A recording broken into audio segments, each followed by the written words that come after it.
A vast battlefield lay buried beneath thick white snow. Corpses were scattered across the frozen ground as a lone figure stood at the center, towering over the fallen like an executioner bathed in silence. His presence radiated an overwhelming killing intent. He did not turn around when he sensed someone approaching from behind. An old man appeared behind him, calm, unshaken, and watching him as if evaluating a tool. The man questioned why he had come when he was supposed to be leading the Eastern conquest. The younger man lowered his head, his fists tightened. Through gritted teeth, he declared that he had returned to defeat him. That answer drew a faint, mocking curve to the old man's lips. With crimson eyes filled with cold indifference, he slowly drew his blood-stained sword. He accused the son of having used his army as bait from the very beginning. Asking if he truly believed he had been unaware, the father admitted it without hesitation. He stated bluntly that everything had served a purpose. Those without wings existed only to be sacrificed. Then came the cruel words that shattered whatever hope remained. "Isn't that right, my foolish son?" Each word pierced deeper than any blade. The son, born into the Elmine lineage, the legendary house of war gods sworn to defend royalty, felt the weight of those words crash into his chest. Radek Mame, head of the family, was the most powerful figure in the kingdom. Years ago, he had saved the boy's life during a deadly blizzard. Grateful and indebted, the boy had vowed loyalty and had followed every command without question. He threw himself into battle after battle, believing his devotion would eventually earn recognition. Instead, his childhood had been filled with humiliation. His brothers mocked him constantly. In their world, magical power was symbolized by wings etched upon one's back. The more wings one possessed, the stronger one became. He had none. Branded as wingless, he was treated as inferior. Yet instead of surrendering to shame, he devoted himself to mastering the sword. His body became his only weapon. Through relentless training in combat, he forged strength with determination alone. Over time, he earned loyal companions and built influence through sheer effort. He believed he had finally proven his worth. Hidden among the battlefield's broken landscape, he sensed danger too late. The entire army he commanded had been trapped. An ambush, carefully prepared and executed. Shock turned into despair as realization struck. The trust he placed in his father had been manipulated from the start. He shouted in anguish, demanding to know if this betrayal was the reward for his loyalty. The response was cold silence, followed by a dismissive stare. Radek sneered and asked what use an instrument had once its purpose was fulfilled. He ordered him to vanish. Those words ignited rage beyond control. Driven by fury, the son charged forward, raising his sword and screaming, "Father!" His blade moved in a violent arc, fueled by betrayal and hatred. For a brief moment, it succeeded. The sword grazed Radek's neck, drawing blood. It was the first time the old man's expression shifted. But victory lasted only an instant. From the ground and air, glowing red magical chains burst forth, binding him tightly in place. His own brothers had joined the attack. Even restrained, he fought back wildly, swinging his sword and cutting down enemies surrounding him. The chains tightened brutally, forcing blood from his mouth, yet his resistance did not break. One brother mocked him, asking if he still failed to understand. A wingless existence would always remain powerless. Another sneered that crawling in the snow was the only place he belonged. Pinned down, breathing heavily, he pressed his hand against the freezing ground and demanded to know why they had ever taken him in, if they planned to discard him. Radek stepped closer. Grabbing his hair roughly, he forced him to raise his head and meet his eyes. With a chilling tone, he revealed the truth. He had never needed him, not as a son. What he had needed was the power hidden within his body. 7 wings. The revelation shocked him. 7 wings. Radek's cruel smile widened as he admitted that the boy's mother had served her purpose. She had simply been the vessel to produce the power he desired. The confession shattered everything. Moments later, blades pierced through his body. His screams echoed across the battlefield as consciousness slowly slipped away. His body collapsed into the snow. In his final fading thoughts, despair consumed him. He questioned whether this was truly the end, and if his entire life had carried any meaning at all. Then, a soft warmth wrapped around him. Confused, he believed for a fleeting second that death had arrived. But the sensation was not afterlife. It was snow. He became aware of warmth surrounding him, arms holding his fragile body with an unfamiliar yet gentle touch.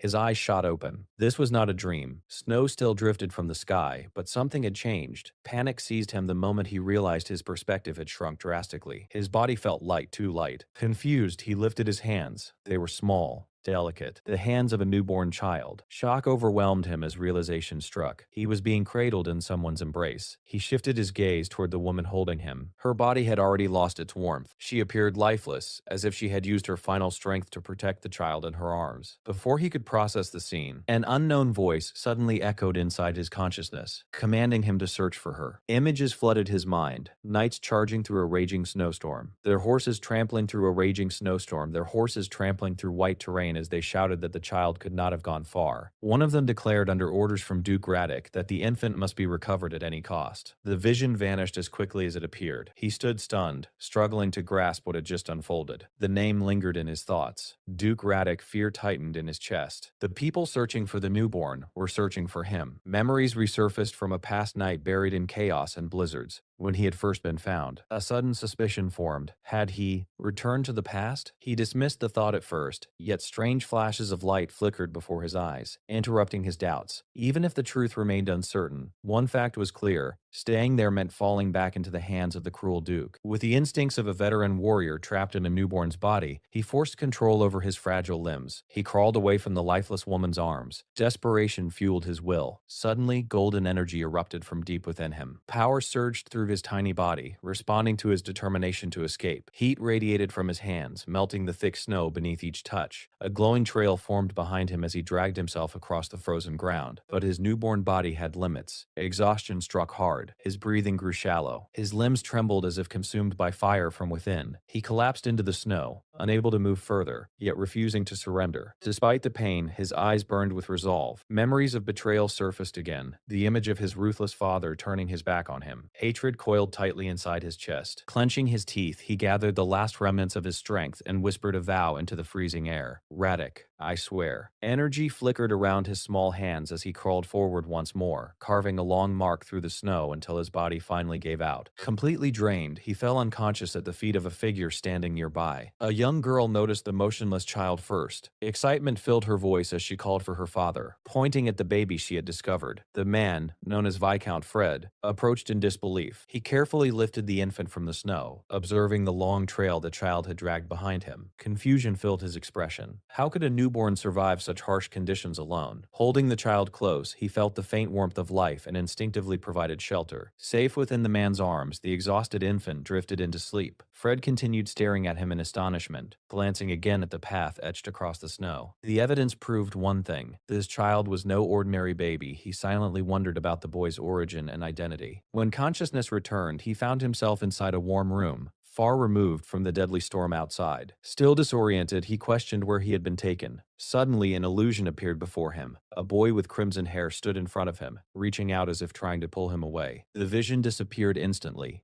A gentle pinch on his cheek pulled him back to reality. Surrounding him were lively young girls observing him with curiosity. One of them excitedly announced that the baby had awakened. The older sister immediately scolded the others, warning them not to hurt his delicate face. Now trapped inside an infant's helpless body, he could only endure their attention. The girls handled him playfully, leaving him unable to resist. The eldest sister, distinguished by her platinum hair, rescued him from the group and held him securely. Though safer in her arms, suspicion lingered in his eyes. Determined not to remain powerless, he suddenly tried to stand and break free. His will was strong, but his body betrayed him. His tiny legs failed and he tumbled forward, landing face first onto the floor. Gasps filled the room. Shocked voices rang out as the girls rushed after the falling child. Panicked, he attempted to crawl away, unaware why they were chasing him. The chaotic chase ended only when exhaustion overtook him again. Viscount Fred quickly scooped him up before he could hurt himself further. Looking at the strange infant in his arms, Fred muttered in amazement that the child truly seemed like someone who had fallen from the sky. Impossible, mysterious, and full of unanswered questions. His gaze snapped upward the moment he realized who was holding him. Shock froze his small body. The man cradling him was none other than Viscount Fred, the younger brother of Duke Raddick. Recognition struck like lightning. Astor's eyes scanned his surroundings in disbelief. Was this another residence of the Elmine bloodline? In his memories from the past life, Igra Elmine, lord of the Viscount's domain and head of a minor branch family, had once stood beside Raddick as one of the so-called twin wings. They were trusted swords of the royal house, powerful figures who guarded the throne together. Yet those memories also carried tragedy. During the civil war that followed, the Viscount's household had been destroyed, and Fred had died along with it. Seeing him alive now confirmed one undeniable truth. He had truly returned to the past. Even so, bitterness twisted inside him, and attempting to escape the Duke's grasp, fate had thrown him straight into the territory of another member of the same cursed family. Irony pressed heavily on his chest. The woman holding him, the Viscountess, observed the strange child with soft curiosity. She assumed his sudden burst of power had caused him to be flung into the snow. Convinced that he was not ordinary, she looked at him gently and wrapped him in her arms. Her embrace was warm, Her voice carried concern rather than judgment. She told the frightened child that everything was safe now and that he had nothing to fear. For the first time across both of his lives, Aster felt something unfamiliar. A mother's warmth. It stunned him into silence. From nearby, Viscount Fred watched the scene quietly before stepping closer. He stated firmly that this child possessed extraordinary power. The proof lay in the mark on his body. The Viscountess carefully lifted the sleeve of the infant's clothing, and a glowing red symbol was revealed. The moment she saw it, her expression shifted to shock. She whispered in disbelief, "The 7 wings?" Aster's body stiffened. He did not understand why that mark had appeared again,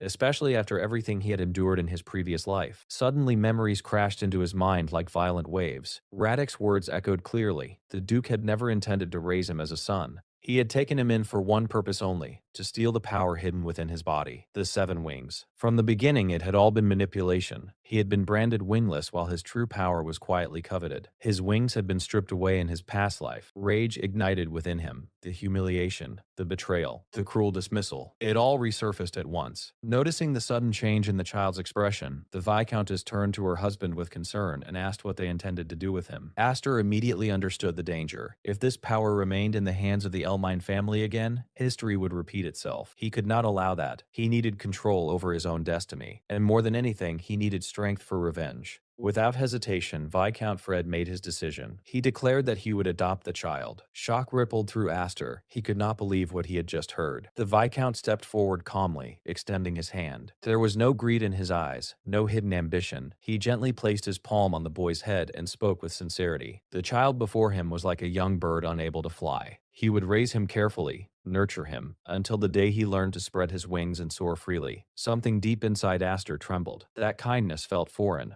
unfamiliar, and strangely painful. It was warmth he had never received in his previous life. Suddenly, a loud crash echoed through the hallway. One of the Viscount's daughters had been eavesdropping outside the door. She had fallen, and the others collapsed on top of her in a chaotic pile. Fred turned sharply and asked if only 2 of them had been listening. It turned out all 4 sisters had been secretly spying. The eldest stood up awkwardly embarrassed, claiming they were only worried about the baby. Despite the scolding, the atmosphere remained light. One red-haired girl looked curiously at the infant and asked her mother what name he would be given. The Viscountess smiled softly. Holding the child under the gentle glow of moonlight, she named him with meaning, a name symbolizing a new star rising within their family. Time moved forward. 10 years later, the grand mansion stood proudly as always. Viscount Fred, now visibly older, walked through the estate and was greeted respectfully by a soldier. A carriage waited nearby. The door opened, and a young attendant stepped forward. It was Aster. The helpless newborn had grown into a refined and confident young man. Elegant, composed, power quietly hidden beneath calm eyes. He stepped out of the carriage and politely offered his hand to help the red-haired girl, Alphen, descend. He reminded her gently to be careful. She smiled brightly and thanked him. For a brief moment, her playful expression reminded him of the mischievous child she had once been. Aster watched her quietly, warmth flickering in his gaze. Together they walked toward a major gathering, the sword ball hosted by the Duke's House of Elmine. On the surface, it was a noble event meant to strengthen alliances among knight families. In reality, it was a battlefield disguised as celebration. Each house would present its young swordsman.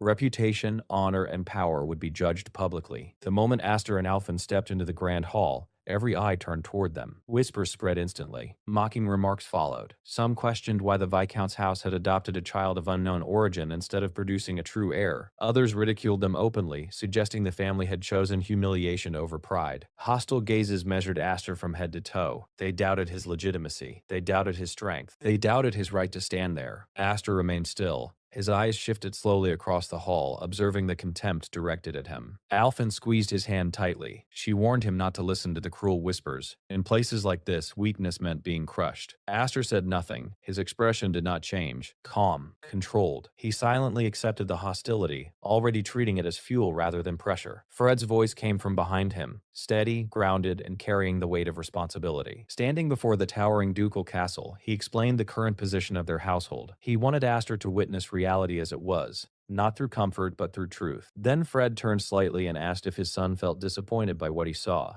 Aster shifted his gaze. A faint, confident smile curved across his lips, one that carried quiet defiance. Not at all, father. This kind of cold atmosphere suits me perfectly. His response was firm. Fred paused for a moment, then laughter escaped him. Pride filled his expression. He appeared genuinely relieved by the boy's answer. At that instant, painful memories surged through Astor's mind. This place, this hall, it had once been the stage of his deepest humiliation. In his previous life, he had stood here defeated, publicly shamed, crushed before everyone. The disgrace of his household had unfolded under these same walls. But things were different now. He had reclaimed the seven wings. Power that had once been stolen from him now burned within his body again. Determination ignited in his golden eyes like a blazing flame. Revenge was no longer a distant dream. It was approaching. Standing beside his father and Alphen, Astor lifted his gaze toward the grand ducal structure looming overhead, heavy with memory and resentment. From an elevated balcony, his former half-brothers observed him. Their eyes carried arrogance and contempt as they looked down on him. They evaluated, they judged. Yet Astor remained composed. His expression did not shift under their scrutiny. Calmness covered him like armor. He silently thought to himself that this would be the perfect moment to step forward and reclaim dignity. A confident smirk formed in his mind. Time to make an entrance worthy of attention. Inside the grand hall, a fierce fencing duel unfolded at the center stage. Nobles watched closely as two young swordsmen clashed. In this era, knights were defined by strength and prestige. Power was proven through mastery of the blade. Reputation was built through influence and family status. The two fighters charged at each other with explosive speed. Steel collided violently. Energy surged through their swords as they closed the distance and delivered a decisive strike. One combatant shattered his opponent's weapon with overwhelming force. The defeated youth froze, disbelief written across his face, before collapsing onto the ground. The victor stood tall. On the back of his hand glowed the emblem of two wings. The blue light radiating from the mark served as undeniable proof of lineage and strength. It was a public declaration of superiority. From the balcony above, Astor watched the scene silently. His gaze remained steady, emotionless. This spectacle was familiar. Intimidation masked as celebration. Power displayed for status. Nothing had changed. Memories of his past humiliation inside this very hall resurfaced. Painful, sharp, and unforgettable. Those memories hardened his resolve even further.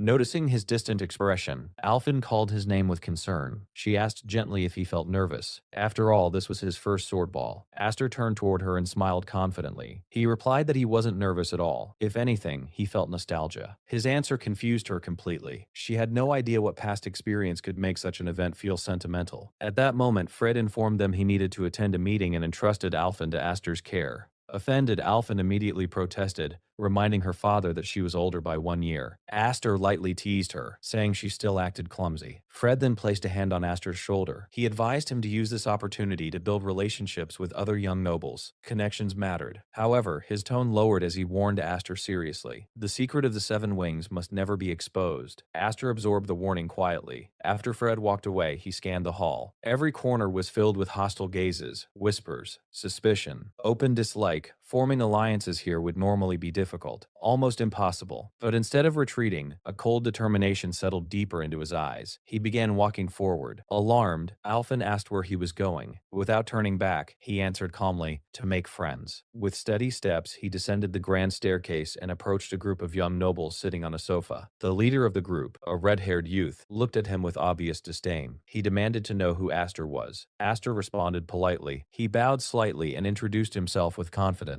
I'm Astor Elmine. It's a pleasure to meet you, Brother Darius. He calmly declared that he was the younger brother. Darius stared at him in shock. Another young noble named Leo leaned closer and whispered an explanation, clarifying that Astor was the adopted boy from the Viscount's house. The atmosphere instantly shifted. Curiosity mixed with mockery. Attention focused sharply on him. Darius suddenly burst into loud, almost deranged laughter. Now he understood why the adopted boy dared to introduce himself as an Elmina. The arrogance of it amused him. At that moment, fragments of Astor's past life surged through his mind. He recognized them clearly. Darius and Grau, the two heirs of the main Elmine bloodline. The same figures who had once stood above him. The same individuals who had taken his life. In his previous existence, they had cast long shadows over him, powerful, untouchable, and terrifying. Back then, he had felt insignificant before them. But now, under the bright lights of the grand hall, they no longer appeared like unstoppable monsters. They looked like overconfident children playing with authority. The fear that once chained his heart had disappeared. Sensing the rising tension, Alphen quickly grabbed his arm. She called his name with urgency and attempted to pull him away, insisting that the greeting was complete and they should leave. Before they could step back, Darius's mocking voice cut through the air. He addressed Alphen with unwanted familiarity, sneering that she was once again hiding behind her father. He ordered them arrogantly to come closer, as if summoning servants for entertainment. He framed it as an instruction from the main house. Alphen froze. Her body stiffened. Her back remained turned to them, yet anger burned fiercely in her eyes. The humiliation of that command pushed her to her limit. She rejected the demand outright. She declared clearly that there was no master-servant relationship between the main branch and their house. Just as she prepared to step forward and confront him directly, Aster suddenly caught her wrist. His grip was firm. He stopped her before she acted recklessly. Holding her back, he spoke calmly, stating that he had not finished yet. His composed posture sharply contrasted with the hostile atmosphere around them. Beneath his calm expression, hidden motives quietly formed. Darius noticed the restraint. A sadistic grin slowly spread across his face. Seeing an opportunity, he intensified his mockery. He publicly attacked Alphen's father, reminding everyone that although he had been a knight, he had failed to protect the king. As punishment, his own younger brother had severed his arm. Those words hit Alphen like a whip. Shame and pain flooded her expression. She lowered her head, struggling under the weight of the insult. Darius continued relentlessly. He claimed he was grateful that he did not carry the blood of someone so pathetic. The provocation became unbearable. Alphen's fury exploded. She shouted that he must take back his words, refusing to allow anyone to insult her father. In a sudden surge of anger, she lunged forward and landed a powerful punch directly against Darius's jaw. The impact echoed sharply, yet even after being struck, Darius did not stop. Through clenched teeth, he continued mocking her. He insulted the women of her family, calling them useless daughters who could never inherit land. He suggested her father must be deeply disappointed. With a twisted smile, he lifted his wine glass. He coldly reminded her that this was not a battlefield, it was a noble gathering. Then, in a humiliating gesture, he splashed wine directly onto her. Red liquid stained her dress. He sneered that she should wear rags next time so she would not worry about ruining expensive fabric. At that moment, Aster stepped forward. While walking toward them earlier, he had quietly questioned himself. If he saw these faces again, would he feel anything? Would there be anger, hatred, or emptiness? He reached out suddenly and grabbed a nearby wine bottle from an unsuspecting noble. His movements were swift. When he saw Alphen standing there humiliated, bruised, tears forming in her eyes, something ignited inside him. Relief washed over him. He confirmed one thing: he could still feel rage. That emotion had not disappeared. Calmly, he called Darius by name. With a sharp flick of his wrist, he tossed the wine bottle upward. The bottle spun through the air, heading straight for Darius's head. Just before impact, it stopped midair. An invisible force held it suspended. Aster stared at him with pure contempt. He declared that they were still the same worthless people as before. With a subtle gesture, he transformed the suspended bottle into a weapon of retaliation. In the next instant, it shattered violently. Red wine exploded outward, completely drenching Darius from head to toe. The sudden humiliation stunned everyone nearby. Aster stood upright with chilling composure. He towered over the fallen nobles. His sword rested at his side, droplets of blood sliding down its blade. Grau screamed in panic, calling his brother's name as chaos erupted around them. Darius wiped the liquid from his lips, his face twisting in shock and fury. Aster responded casually, dismissing the stain on Darius as nothing more than grape juice. With a twisted smirk, he added that it was the perfect drink for overgrown noble children who acted superior. They refused to believe him. And then, memories crashed into his mind. 3 years earlier, an uncontrolled surge of golden energy had exploded from his body. His father's voice had thundered through the chaos, demanding that he suppress the power before it destroyed everything. Around him, the situation had spiraled out of control. One sister had knelt beside another who lay unconscious in her arms, tears streaming down her face as she begged him to stop. Alphen, his eldest sister, had shouted in fear, urging him to restrain the raging force.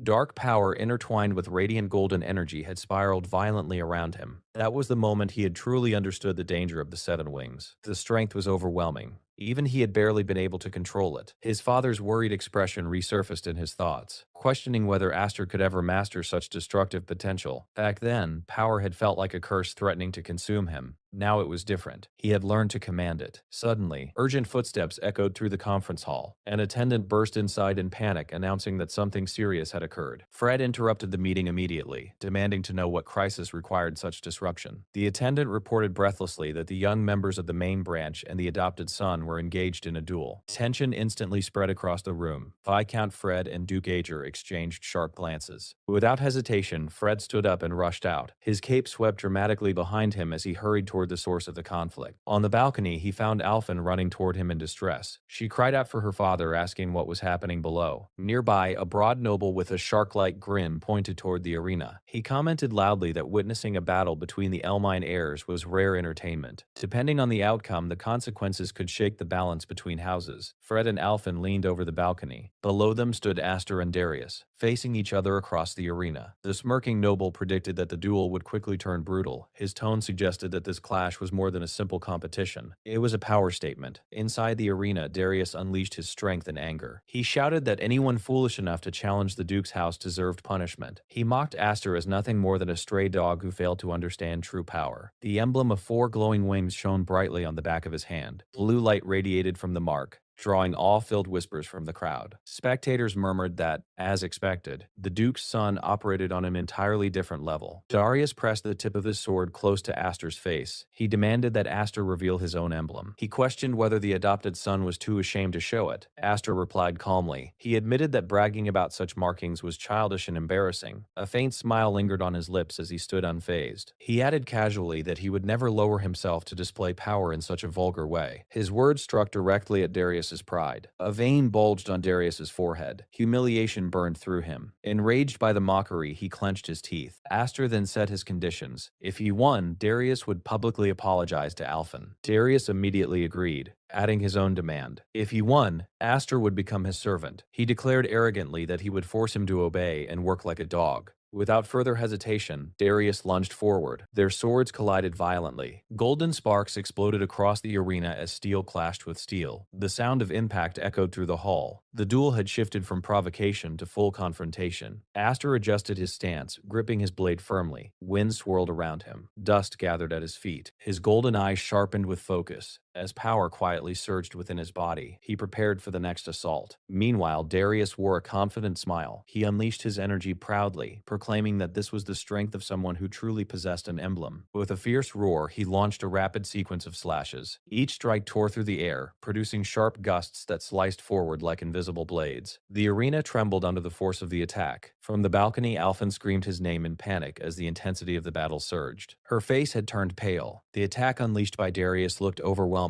Beside her, the broad noble with a sharp grin only chuckled, commenting that although young Master Darius lacked refinement in technique, his raw magical strength compensated for every flaw. Power exploded from Darius in a violent surge. Those who bore winged emblems possessed a natural advantage, and he intended to prove it. In his arrogance, Darius compared the difference between them. If one wing held the power of a small flame, then 4 wings were like a raging explosion. Flames burst outward from his blade as he unleashed a relentless barrage of blazing strikes. He pressed forward aggressively, forcing Aster back step by step. Mocking laughter followed each advance. He demanded to know what had happened to the confidence Aster displayed earlier. Aster did not retreat in panic. He met every incoming strike with calm precision, raising his sword to block and redirect the storm of attacks. Steel collided repeatedly. Sparks scattered across the arena. Despite the pressure, his posture remained steady. Darius continued taunting him, questioning whether his demand for an apology had been nothing more than empty bravado. Enraged, he roared and poured every ounce of power into one decisive strike, aiming to end the duel in a single blow. From the spectator stands, a mustached noble smirked confidently, declaring that the outcome had already been decided. But at that moment, everything changed. Aster released his aura. His sword erupted in pure white radiance. The clash between red blazing magic and radiant golden light erupted violently. The two forces collided midair. An explosive shockwave shook the entire arena. Energy spiraled outward as spectators shielded their eyes from the brilliance. Darius's expression froze. Disbelief consumed him. His strongest attack had been stopped. Aster looked at him calmly and remarked that he talked too much. With smooth control, he deflected Darius's blade aside and followed through with a swift spinning kick. The impact sent Darius flying across the arena. Aster landed lightly on the ground. Golden energy wrapped around his body like flowing threads. Proof of absolute control. For 10 years inside the Viscount's household, he had trained relentlessly. He had refined his magic in silence, waiting, enduring, preparing for the moment he could repay every humiliation. And now, that moment had arrived. With a sudden upward slash, Aster released a concentrated surge of power. The strike split the air itself. Golden light roared toward the sky as the arena trembled under its force. The impact hit Darius directly. He was thrown backward violently, unable to resist. His body crashed to the ground. His knees struck the floor with a sickening crack as he struggled to stand. Across the distance, Grau watched in shock. He stammered, unable to comprehend how Darius, wielding 4 wings, was being pushed back so easily. Energy in green and gold swirled around Aster, overwhelming everything in its path. Darius's face twisted in disbelief. He shouted in frustration that he possessed 4 wings, that he should not be losing. Aster remained unmoved. His expression was cold and calculating. Golden power gathered along the edge of his sword. Then, in one precise motion, he compressed that power into a single focused point. The crowd gasped. Whispers spread through the hall. Some questioned whether Aster could truly win. Others admitted that Darius was already being dominated. The pressure intensified. Finally, another massive explosion of golden energy erupted from his blade. The shockwave sealed the duel. Silence followed. Murmurs of shock rippled through the spectators. The Elmine house still possessed someone capable of such overwhelming strength, a fact no one could ignore. But the surge of power did not end there. Dark strands of energy began mixing with the golden glow around Aster. His aura expanded violently. From the balcony, Fred and the noble beside him frowned deeply. They muttered that something was wrong. Darius lay on the ground, crushed under the pressure of that terrifying force. Suddenly, a traumatic memory flashed through Aster's mind. He saw again the image of his brother cutting off his arm, laughing like a madman while blood spilled. That memory ignited uncontrollable rage. Back in the arena, dark and golden energy erupted outward in chaotic waves. His face was partially shadowed by the violent surge. Darius screamed curses as he struggled beneath the crushing weight of power. Above, Alphen shouted desperately for him to stop, but it was too late. The 7 wings fully unleashed, a blinding explosion detonated at the center of the arena. A massive crater formed where the blast had struck. Dust and debris filled the air. When the smoke finally cleared, silence returned. The broad noble stood with crossed arms, his expression serious. Aster's sword had pierced the ground, stopping mere inches from Darius' terrified face. The blade had halted just in time. Darius sat on the ground, defeated and frozen in fear. Aster looked down at him and calmly returned his earlier insults. He suggested that next time Darius should dress in rags so he would not worry about getting stained. Without lingering further, he turned away and sheathed his sword. Confidence radiated from his back. He declared inwardly that he was no longer the powerless, wingless failure everyone remembered. From the balcony, Alphen watched him with mixed emotions, relief washing over her while awe filled her heart. Aster allowed himself a faint smile. Knowing that his sister was safe was enough to steady his emotions. Suddenly, his golden eyes flickered. A red glint flashed briefly within them. He sensed something new. An unfamiliar presence descended from above, wrapped in dark crimson energy. A figure dropped heavily into the center of the hall, announcing a new and dangerous turn in the situation. Aster's eyes sharpened instantly. He recognized the figure who had descended so dramatically into the hall. Standing at the top of the grand staircase was Duke Radek, the man who embodied authority over the main branch. His presence alone pressed down on the space like an invisible weight. One name escaped Aster's lips: Radek. It carried hatred.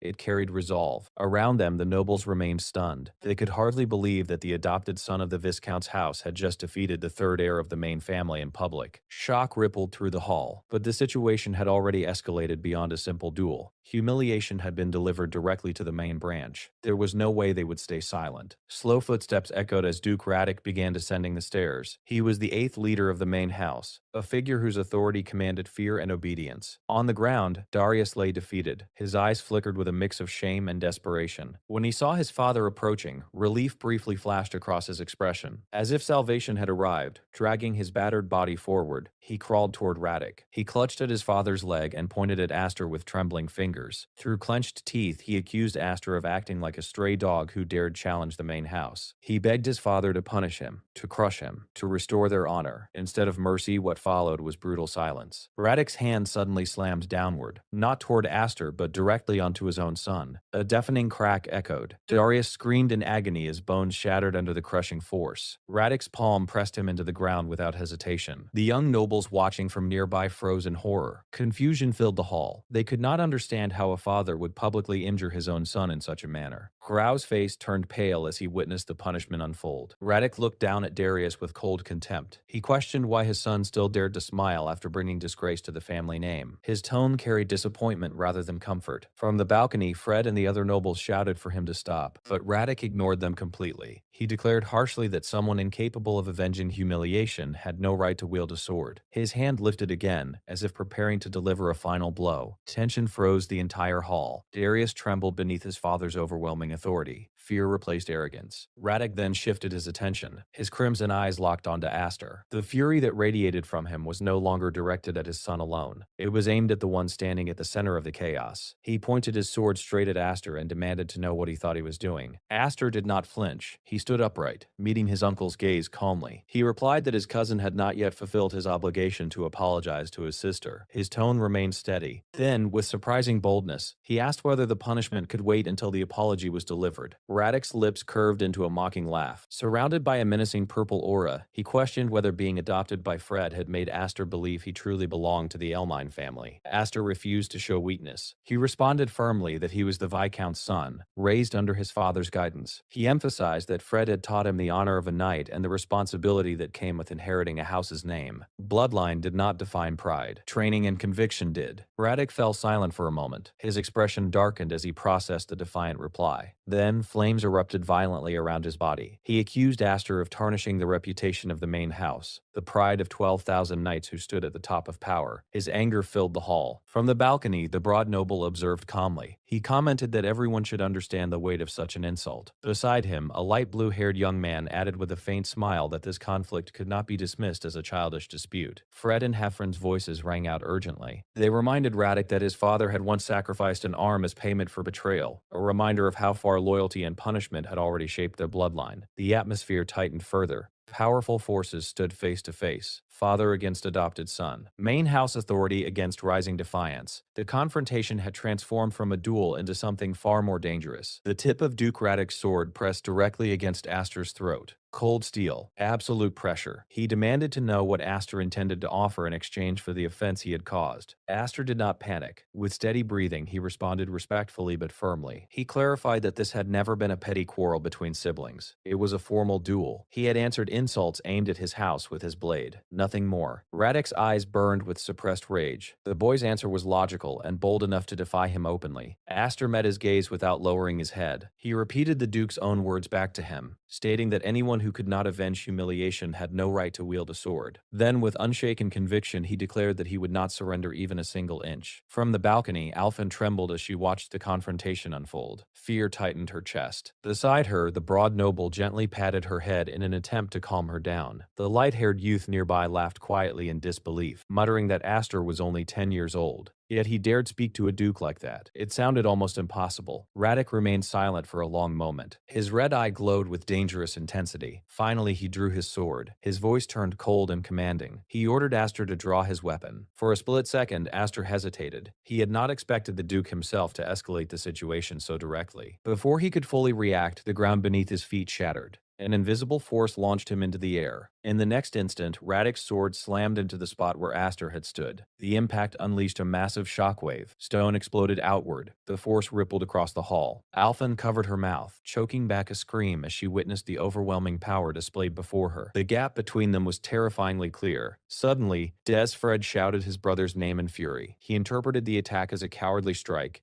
and refused to stand aside. With determination, he leapt down from the balcony. Blue light burst from his twin blades as he positioned himself between Radek and Aster. Steel met steel. Their weapons collided in a violent eruption of sparks. A duel between the two house leaders ignited at last. Shock waves thundered through the grand hall. The clash exposed the vast difference in strength between them. Meanwhile, the Viscount rushed toward Aster. A massive stone pillar rose from the ground, blocking Radek's advance and shielding the boy. Fred stared at the defensive technique in surprise and concern before immediately checking on Aster. Aster struggled to his feet. Blood trickled down from a wound on his forehead. His body bore bruises from the earlier impact. yet his spirit remained unbroken. His eyes burned brighter than before, a mixture of pain, fury, and unyielding resolve. Duke Radek observed the scene with a faint smile. He seemed satisfied with how the confrontation had unfolded. Without prolonging the fight, he turned away. In a single leap, he returned to the balcony beside his defeated son. He left behind a hall scarred by destruction and lingering tension. Fred watched him leave before firmly placing a protective hand on Aster's shoulder. Standing beside his son, he refused to let him face the aftermath alone. Soon after, Fred lifted Aster into his arms. Concern filled his voice as he called his name. Despite the blood staining his face and the pain coursing through his body, Aster managed a faint smile. He told his father that he had fulfilled his promise. He had defended their honor. Fred's expression softened. Pride and relief mixed in his eyes as he praised his son for being magnificent. Meanwhile, Radek walked away with Darius following behind, humiliated and defeated. The broad noble approached Radek calmly and commented that his reaction had been unnecessarily harsh. Radek paused briefly. He explained coldly to his son that if he had allowed Aster to speak freely without consequence, the reputation of the main house would have been damaged beyond repair. What he did, he claimed, was a calculated compromise. Not mercy, not weakness. Strategy. Across the hall, nobles whispered in amazement. They saw a young prodigy who had dared challenge Duke Radek, survived, and emerged stronger in public perception. The mustached noble admitted that although the possibility of internal division within the Elmine family was concerning, Aster's dramatic debut could not have been more impactful. He had positioned himself as a rising force. In the shadows, another duke observed quietly. His expression was solemn. He sensed that change was approaching, a storm powerful enough to fracture alliances and reshape power itself. Back with his family, Aster was embraced tightly by Alphen. Fred stood beside him proudly. Blood marked his skin, yet a victorious smile remained. Aster momentarily felt speechless. Surrounded by people who stood by him, not as tools, not as weapons, but as family. The scene then shifted. The focus moved to the training arena of the Viscount Elmine household. A new chapter of preparation and growth was about to begin. Several knights observed the training grounds as practice unfolded under their watch. Two fighters clashed with wooden swords, exchanging rapid strikes. One of the knights watching from the side offered praise with a relaxed smile, calling the performance impressive. The person receiving that praise was Aster. Around them, other knights whispered quietly among themselves. They admitted that his swordsmanship was frightening for someone so young.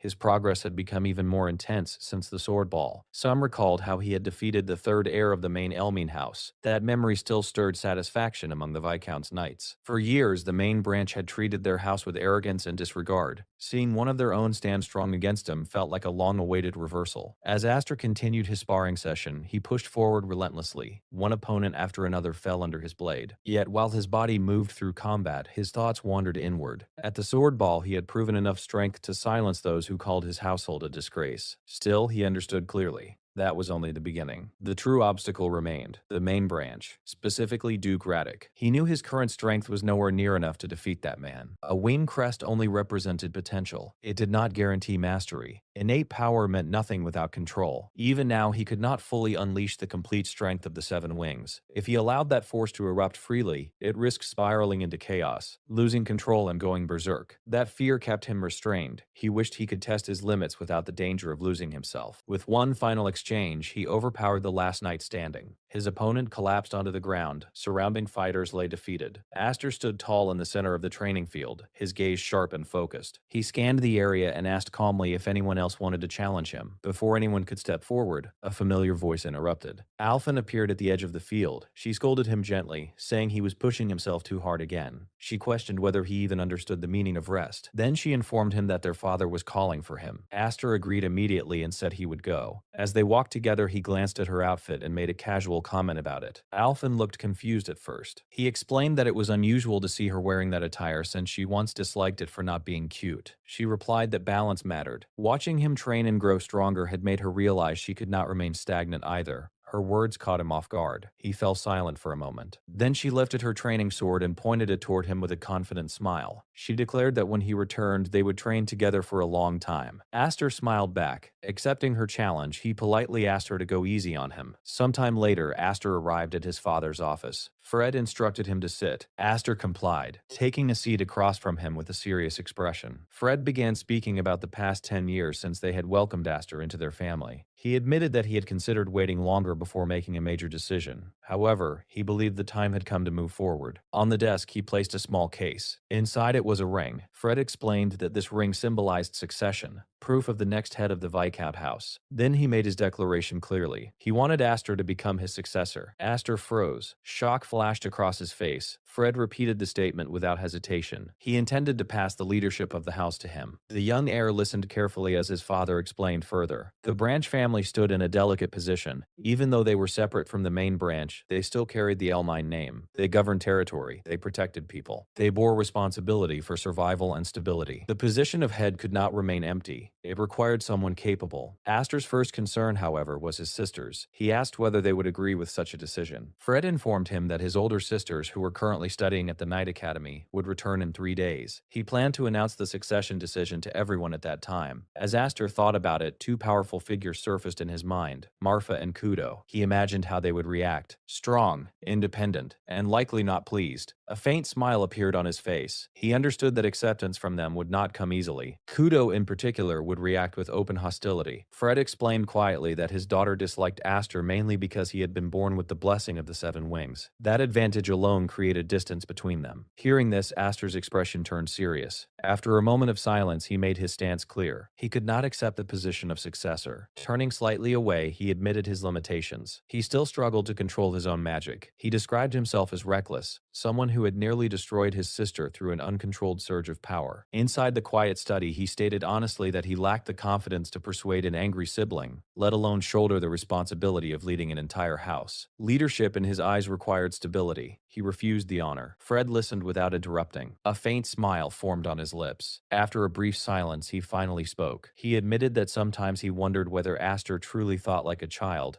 Ignoring the rejection for now, Fred opened a long wooden case placed beside him. He had originally intended to gift the ring, the symbol of succession, as a reward for Aster's performance at the sword ball, but perhaps this present would bring greater meaning. When Aster saw what lay inside, his eyes widened in disbelief. He asked what it was. Fred revealed that it was the magic sword named Gramblade, a weapon capable of controlling and stabilizing the overwhelming power of the 7 wings. It was known as the Devouring Magic Sword. Later, they arrived at a secluded clearing deep inside the forest. Fred declared the location suitable. Aster questioned why they had traveled so far just to test a weapon. Fred responded that caution was necessary. With a slight ironic smile, he reminded Aster that he had a tendency to destroy surroundings whenever his power spiraled out of control. The remark carried truth. Fred then presented the sword properly. He explained that the blade was a legendary artifact passed down exclusively to the firstborn of the Elmine line. He had retrieved it personally from the main house, bringing it specifically for Aster. With a swift motion, he unsheathed it. Aster stared in confusion. The weapon appeared incomplete. There was no visible blade. Fred smiled and explained that the sword activated only when infused with magic. Once mana flowed through it, a crimson ethereal blade would manifest from the hilt. Demonstrating his words, he channeled power into the weapon. Aster watched in stunned silence. The blade formed itself through energy, adapting to the wielder. It was not forged steel. It was power given shape. Fred swung once. A massive shockwave exploded from the strike. Trees split apart. Wind and debris erupted in a violent vortex, carving a wide path through the forest. The destructive capability was undeniable. However, Fred warned him, if someone with weak magical control attempted to use it, the sword would absorb and drain their power relentlessly. It was a devouring weapon in every sense. He extended the glowing crimson hilt toward Aster and asked if he would try. Without hesitation, Aster reached forward and grasped it. Their hands touched briefly, father and son, in silent agreement. The moment his fingers closed around the hilt, his magic responded instinctively. Golden tendrils of energy burst from his body. They collided with the sword's crimson core. Power spiraled violently outward. An uncontrollable surge erupted around him like a storm. He felt his magic pouring directly into the weapon, not forced, but drawn in by a magnetic pull. The sensation overwhelmed him. His breath tightened under the pressure of energy exchange. Back at the training grounds, a beam of red light suddenly shot upward into the sky. It pierced through the clouds visible across the territory. Knights watching from afar gasped. One of them wondered aloud if a comet had fallen. Another corrected him, saying the light had risen instead of descended. The phenomenon caused panic and confusion. From a distance, Alphen sensed the disturbance. Although the explanation was vague, she recognized the aura immediately. There was no doubt. That power belonged to Aster. Inside the forest clearing, Aster collapsed to one knee, exhausted. Yet a smile of amazement lingered on his face. He admitted breathlessly that the sword was extraordinary. Fred looked at him with a complex expression, equal parts pride and seriousness. He told his son that the true miracle was not the blade itself. It was the power residing within him. He then revealed something crucial. In the entire history of the Elmine family, No one had ever possessed a seven-wing emblem. Aster stood alone in that legacy. Fred continued walking deeper into the forest as he spoke. If Aster mastered that power fully, if he controlled it rather than feared it, he would surpass even six-winged warriors. He would exceed Fred, and even rise above Radek. The image of Radek flashed through Aster's mind. The memory of that man, powerful, arrogant, and untouchable in his previous life, reignited something deep inside him. A blazing resolve burned in his golden eyes. He wanted to surpass him, not just resist, not just survive, but exceed him completely. Yet his father's voice interrupted those thoughts. Fred spoke with a solemn tone, warning him that power on this scale always attracts conflict.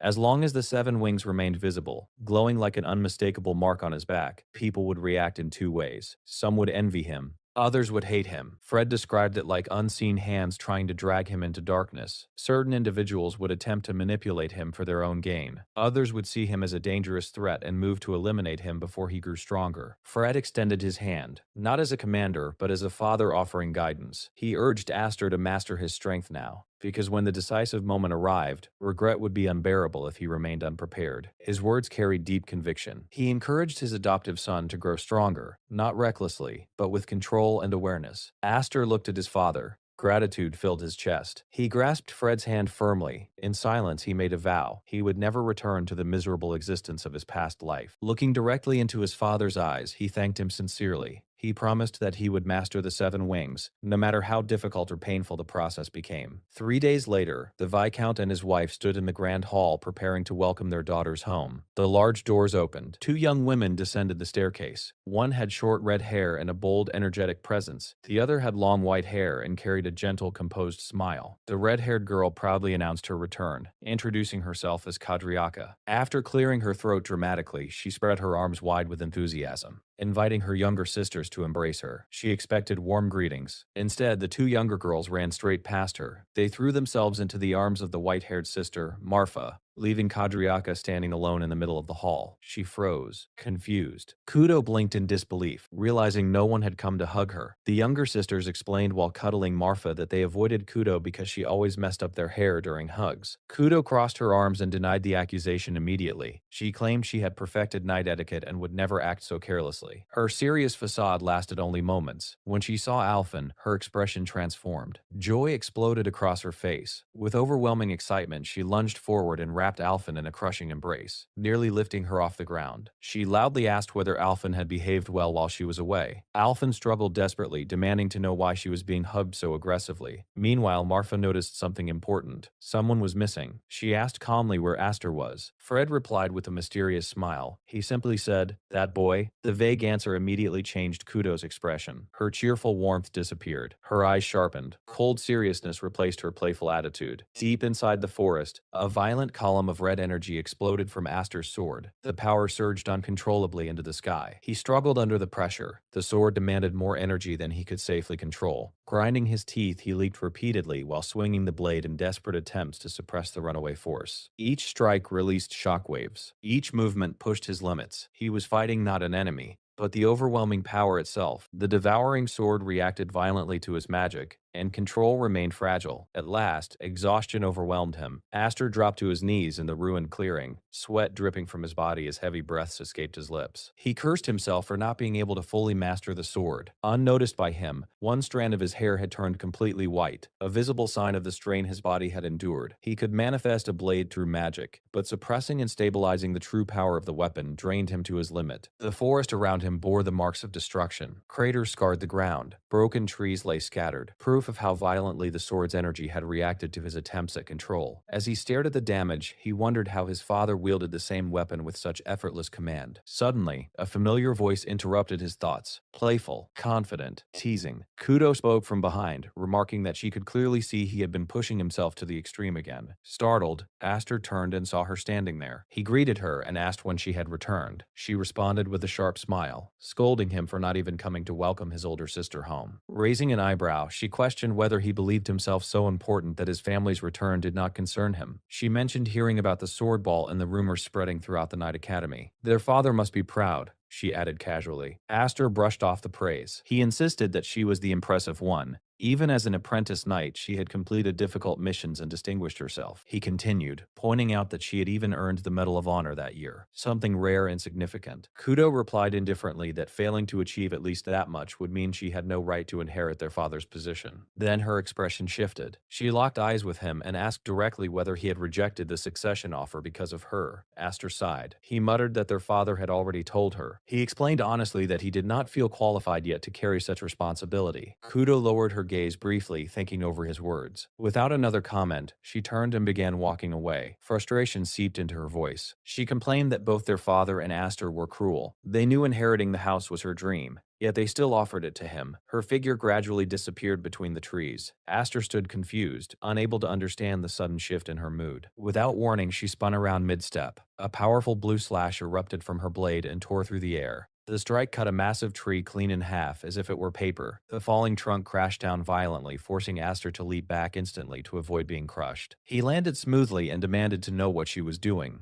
Surrounded by an intense aura, Kudo smiled challengingly. She declared that after all this time, she would finally test her little brother properly. Her sword rested casually on her shoulder, but her presence radiated seriousness. Panic flashed across Aster's face. He pleaded for her to wait, explaining that his sword was still incomplete and unstable. She responded coldly, asking whether he would give the same excuse to an enemy on the battlefield. The word enemy echoed in his mind. Reality hit. Kudo assumed a combat stance. She reminded him of the knight's creed, to always be prepared for battle. If he hesitated or held back, she warned she would crush him. Her first attack came instantly. It was so fast and powerful that Aster barely managed to evade. He realized immediately that this was not playful sparring. There was real intent behind her movements. As he continued jumping backward to escape her relentless pressure, he understood something terrifying. His own magic was still unstable, and now he had to control it while defending against her full strength. When he saw the determination and killing intent in her eyes, doubt vanished. He had no choice. In desperation, he released the crimson power of the sword. Red energy exploded outward as his blade collided with her blue aura. The clash sent shockwaves through the forest. Lightning-like flashes of light erupted between them. From afar, it appeared as if energy storms were tearing through the trees. Kudo clicked her tongue mid-swing. Her blade carved precise arcs through the air with ruthless efficiency. Despite the intensity, she admitted that he had maintained impressive sword skill. She never expected him to keep pace with her after her growth at the Knight Academy. Aster blocked strike after strike. Each impact pushed him further back. Suddenly, Kudo twisted her stance and unleashed a devastating blow. The force hurled him across the clearing. She declared coldly that his control over mana was weak, far from acceptable. Aster slid backward across the ground, his boots carving deep tracks into the soil as he struggled to absorb the force of the impact. Even so, he forced himself upright. Straightening his posture, he looked at her and muttered that she had not changed at all, still as ruthless as he remembered. His thoughts drifted for a brief moment. Kudo had always been like this. Fiery, defiant, uncompromising. As the only male in the family formally entitled to inherit, and as the bearer of the rare seven-wing crest, he had always stood in a position that separated him from her. That status made him appear superior in structure, but to her it symbolized unfair privilege. She had grown into a force of rebellion, a storm challenging everything she believed was unjust. If he was honest with himself, she was the one person in the family who naturally stood opposite him, almost like an inevitable rival. Without warning, Kudo leapt high into the air. The moment Aster saw her silhouette rising against the canopy of trees, he understood what was coming. Her sword descended like an executioner's judgment. It struck the forest floor with devastating force. The impact split the earth open. A shockwave exploded outward, shaking the surrounding trees violently. Standing over him, she declared coldly that he was unfit to become the next head of the house. Elsewhere, inside their father's chamber, Alphen stood near the window, anxiety clearly written across her face. Her voice trembled as she asked Fred whether it was truly wise to allow them to fight like this. She feared that siblings battling with full intent might cross a dangerous line. Fred responded calmly. He explained that Aster and Kudo were rivals. Fierce, yes, but not reckless enough to permanently harm each other. They understood boundaries. Though Alphen still felt uneasy, she pressed further. She questioned why they had suddenly been summoned back from the Knight Academy. Something about the timing felt deliberate. It did not seem like a simple discussion about succession. Fred opened a drawer and pulled out a sealed envelope. The document bore the insignia of the Elmine Main family. The moment Alphen saw it, her breath caught. Fred revealed that it was a summons. The elders who controlled the core authority of the main branch demanded to see their grandchild personally. When When she quietly asked whether the situation was truly serious, he answered without hesitation. At worst, they could lose Aster. The statement weighed heavily in the silence of the room. Back in the forest, the duel showed no signs of slowing. Blade clashed against blade in rapid succession. Each collision sent powerful shockwaves through the trees, echoing like a heartbeat of destruction across the clearing. Amid the relentless exchange, Aster shouted at her to stop speaking nonsense. He reminded her firmly that he had already rejected the position of successor. She knew that better than anyone.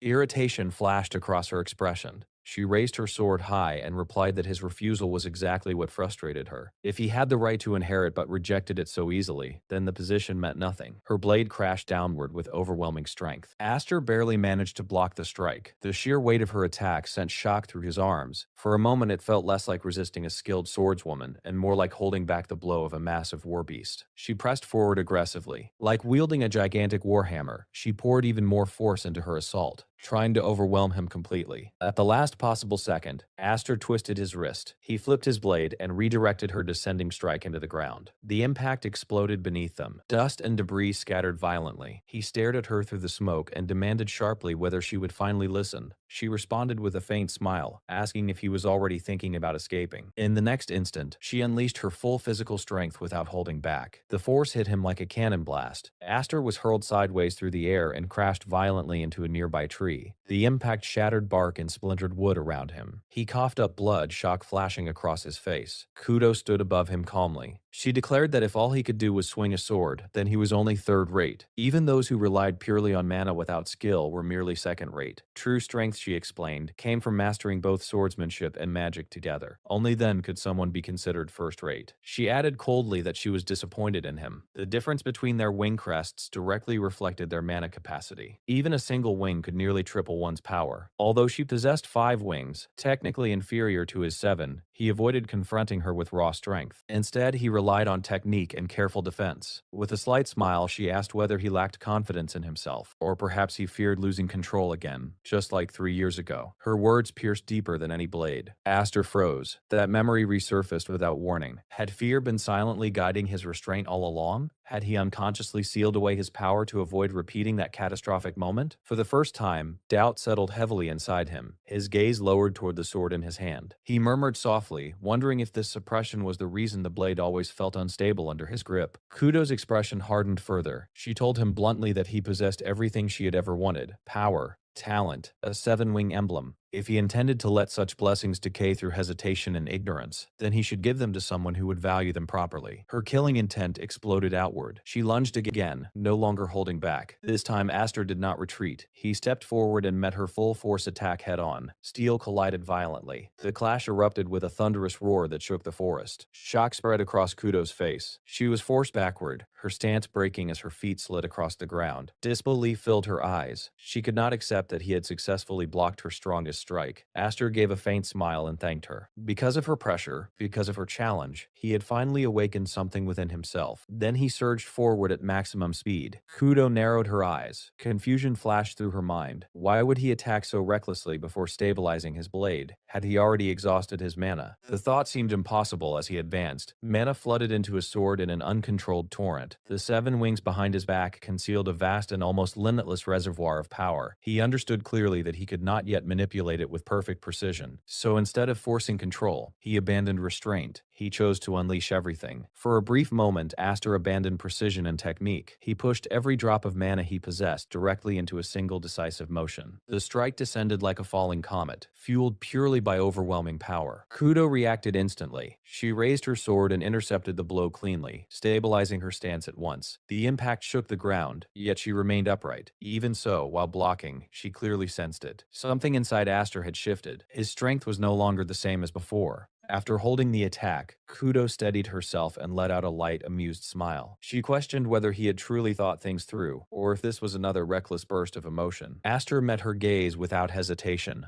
There was no uncertainty in his eyes anymore. He stated plainly that he had no intention of wasting this second chance at life. This time, he would take back everything he once failed to obtain: the power of the 7 wings, the sword Graham, his rightful position within the family, all the things he had struggled for in his past life, only to lose. He would claim them him now. When he said second life, Kudo's body stiffened for a fraction of a second. Shock flashed across her face. Subtle, but undeniable. That single opening was all Aster needed. Mana erupted violently through his blade as he closed the distance in an instant. He leapt high, gathering his strength midair, his sword positioned to deliver a finishing blow. Then, suddenly, he vanished from sight. Kudo's eyes widened. She lost track of him in the middle of the movement. But he had not disappeared. He had dropped low instead of remaining airborne, compressing his mana further, forcing it into a denser, tighter current. The pressure around him intensified as he poured everything into the weapon. He declared firmly that there would be no more restraint. Kudo immediately understood. The atmosphere changed. The air grew heavy. She realized the duel was reaching its conclusion. Aster brought his sword down with full force. Mana screamed as it tore through the air in a devastating arc. The strike carried the intent to overwhelm everything in its path. Later, Kudo slowly opened her eyes. Instead of the forest, she saw the familiar ceiling of her room. For a moment, confusion filled her mind. Sunlight streamed through the curtains. Beside the window stood Marfa, quietly observing her. Marfa turned and calmly remarked that Kudo had taken quite a long time to wake up. Kudo pushed herself upright immediately, her voice sharp. She demanded to know what had happened after the duel. What was the result? Marfa responded with a gentle smile. She explained that Aster had carried her back personally. He told everyone that she had simply fallen asleep mid-fight. According to his explanation, fatigue from returning home after training at the Night Academy had finally caught up to her. He claimed exhaustion caused her to lose consciousness. Kudo lowered her gaze. She looked at her sword in silence. That version of events was false. She remembered the final moment clearly. Aster's blade had stopped mere inches from her body.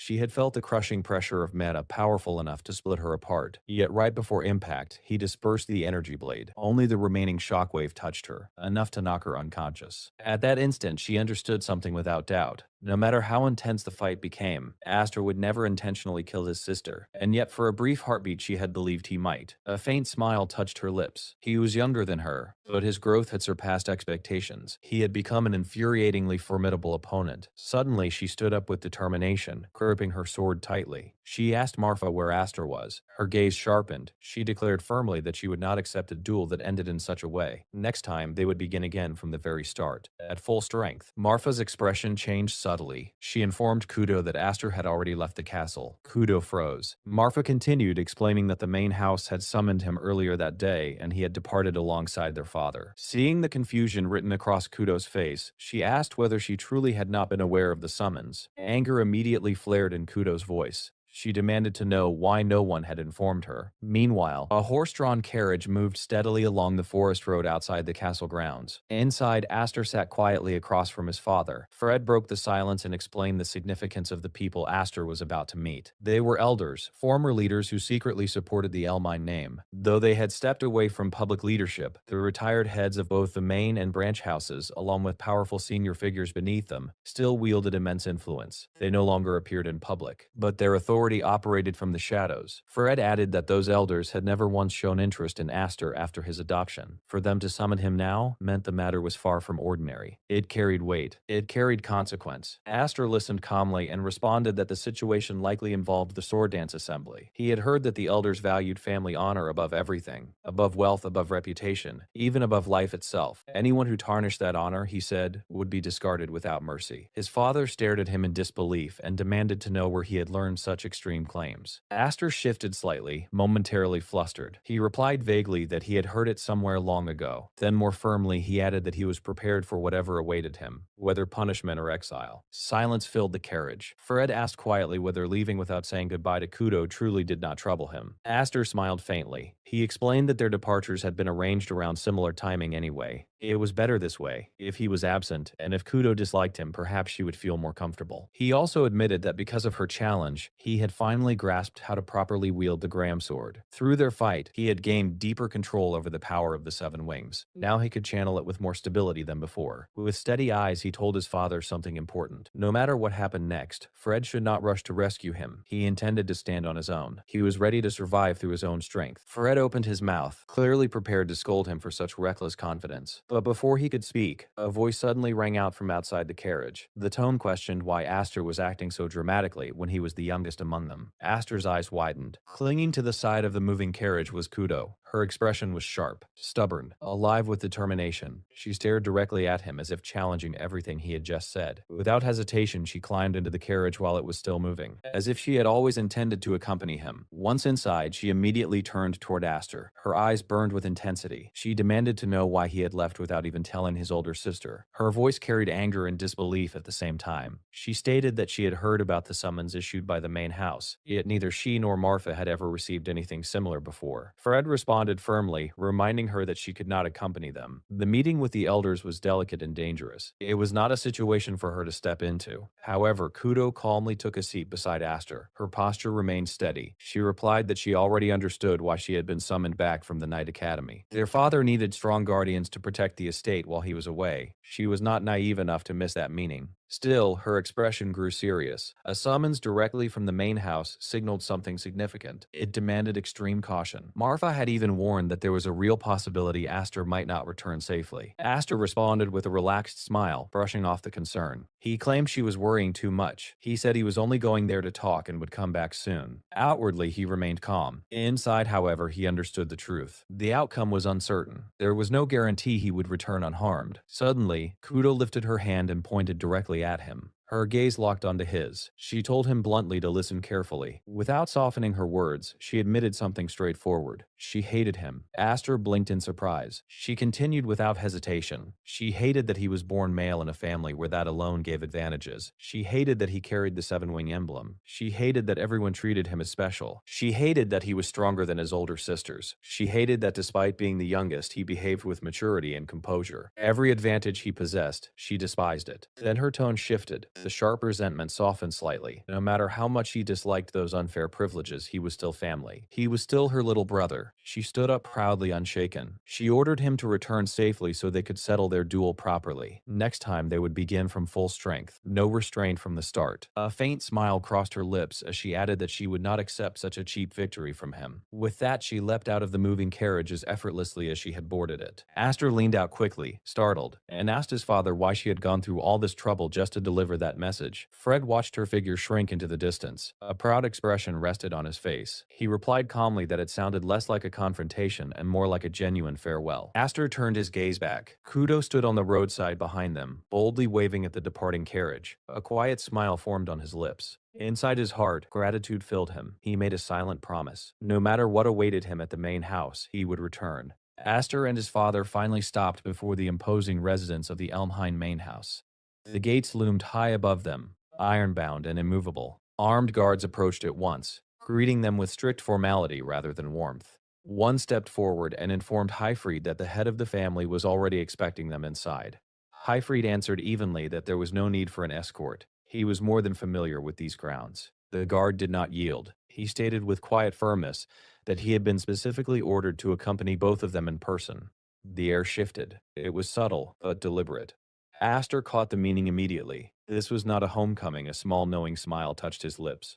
So this was the tone they intended to set. As his gaze traveled across the sprawling estate, memory stirred faintly within him. It had been years since he last walked these paths, years since he had considered this place his own. They proceeded through the main corridors, their footsteps echoing against polished stone. From the open courtyard ahead came the clear ring of steel striking steel. Young knights were locked in intense sparring within the training grounds, movements sharp and disciplined. Walking beside him, Highfried spoke in a low voice. He assumed Aster already understood the nature of the situation. No matter what was said inside, he cautioned he must not allow himself to be provoked. Aster replied calmly that his composure would depend entirely on how the other side chose to behave. Highfried exhaled quietly, tension evident despite his controlled tone. He apologized in advance, admitting that the most difficult part was still ahead. He instructed Aster to listen carefully. The individual they were about to face was... But Aster's focus drifted toward the arena. Almost instinctively, he searched the field for Darius. He wasn't there. Only Darius's other brother moved among the sparring knights. Highfried continued speaking, warning that if Aster's dominant hand were injured, crushed even, returning to ordinary life would not be easy. The words pulled Aster sharply back to the present. His father glanced at him. "Are you listening?" Aster straightened slightly, masking the brief lapse in focus. Yes, he replied quickly. Of course. Before stepping into the inner hall, Aster and his father were required to relinquish their weapons. Without protest, they handed their swords to the guards stationed outside. Aster spoke under his breath, more to himself than anyone else. Just for today he would endure. Even Kudo had urged him to return properly, without causing further trouble. The doors parted. A guard announced their presence. Inside the vast chamber, 5 elderly figures awaited them. They were not merely elders, they were the true authority behind the Elmheim name, the power that ruled from the shadows. At the center sat an old man whose presence eclipsed the others. Though age lined his face, his voice carried unshaken dominance. He observed Aster for a long moment before speaking, noting that it had been more than 10 years since he last saw him. He addressed him as his grandson. Hayfried immediately knelt on one knee and bowed deeply, greeting him with utmost respect as the sixth head of Elmheim.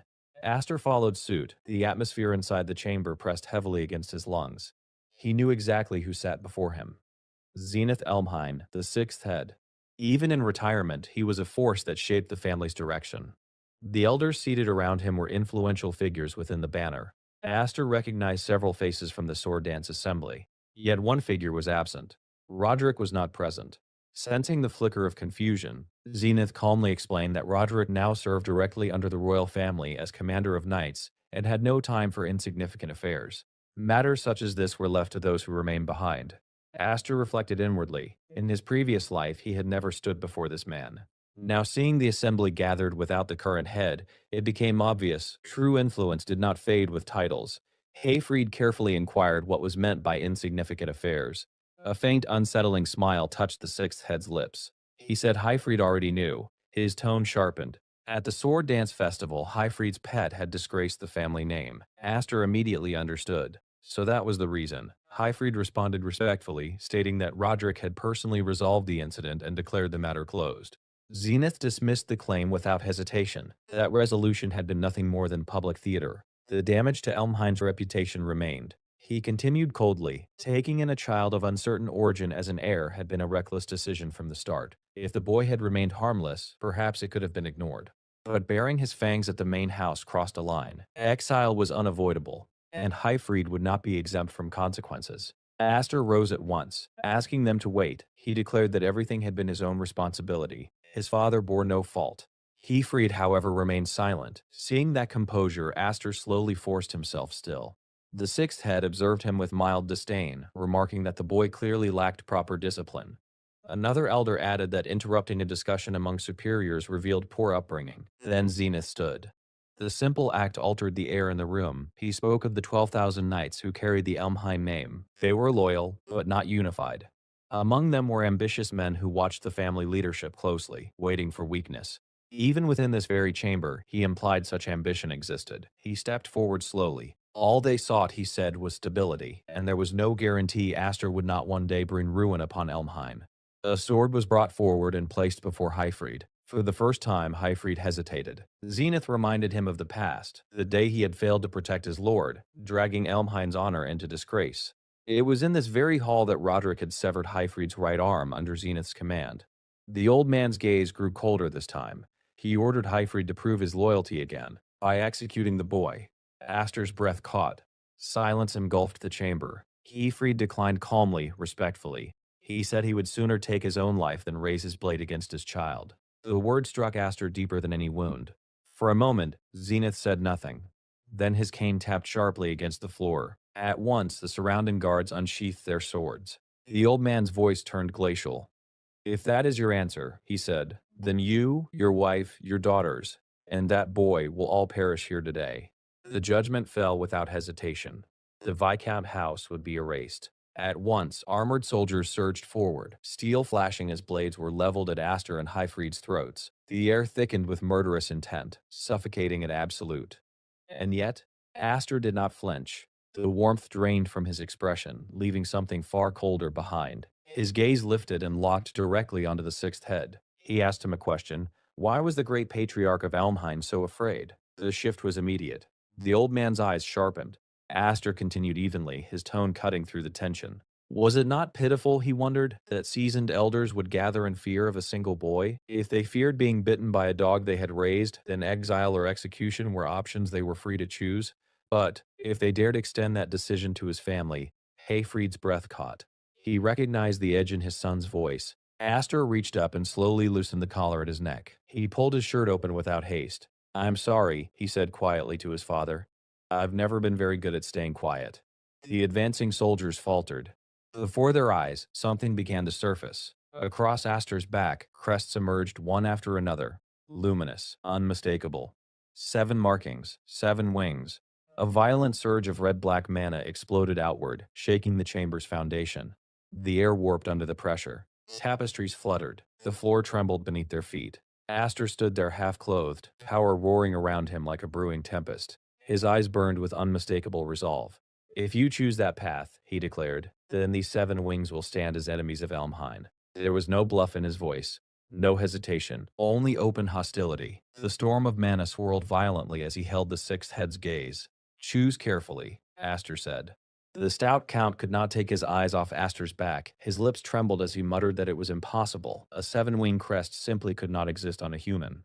Around the hall, the other elders reacted no differently. Shock rippled across their faces. Some insisted it had to be a trick.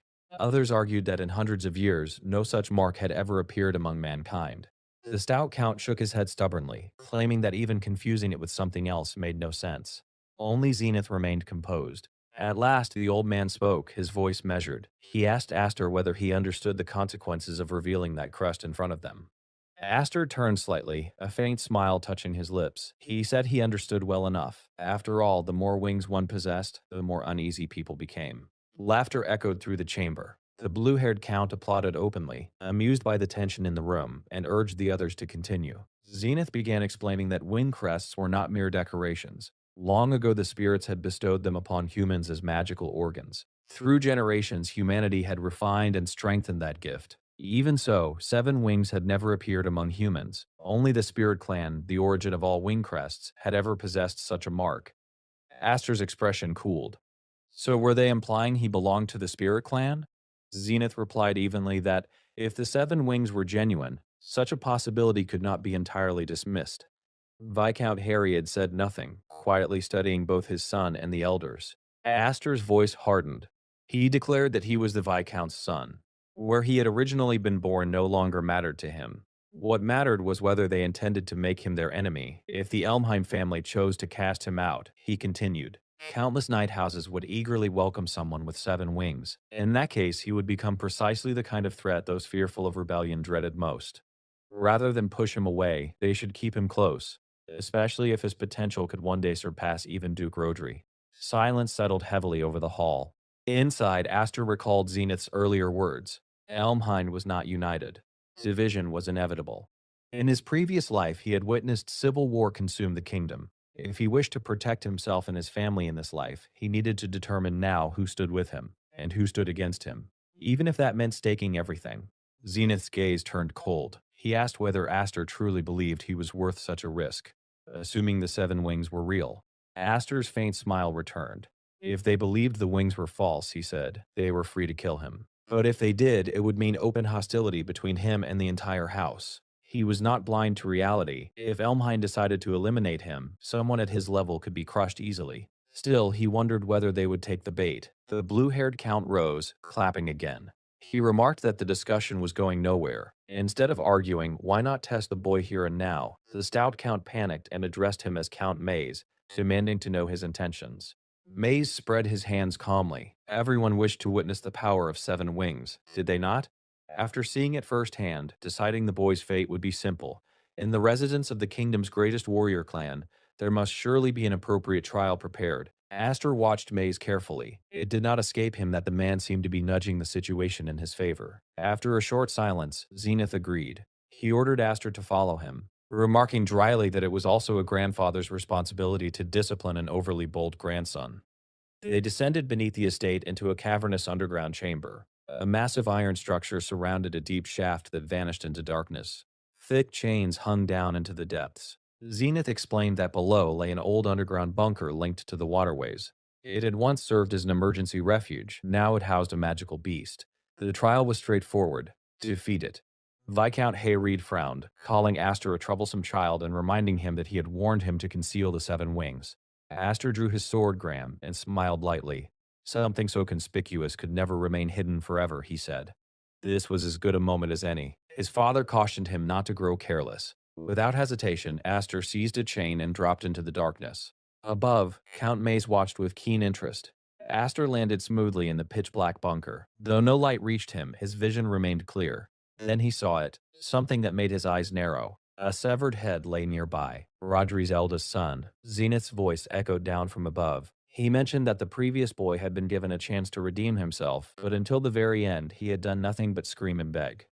It had been pitiful. Aster lifted his gaze. Before him stood a massive magical beast resembling a blue lion, its presence filling the chamber with oppressive force. Zenith's voice turned icy as he ordered Aster not to disappoint him, as the other had. The beast let out a thunderous roar and lunged forward. From above, Zenith declared that the trial had begun. Aster stood silently, eyes fixed on the mansion below, lost in his own thoughts. So the rumors were true. The Elmheim estate truly harbored a magic beast within its walls. He felt a twinge of sympathy for Darius, born into a household overflowing with monsters. His hand hovered near the ground, almost instinctively, when a deafening roar suddenly shattered the silence, shaking the surrounding area. Aster remained composed, his mind already calculating his next move. Then, in the blink of an eye, he surged forward with unbelievable speed. In a single instant, he passed the magic beast, moving faster than the eye could track.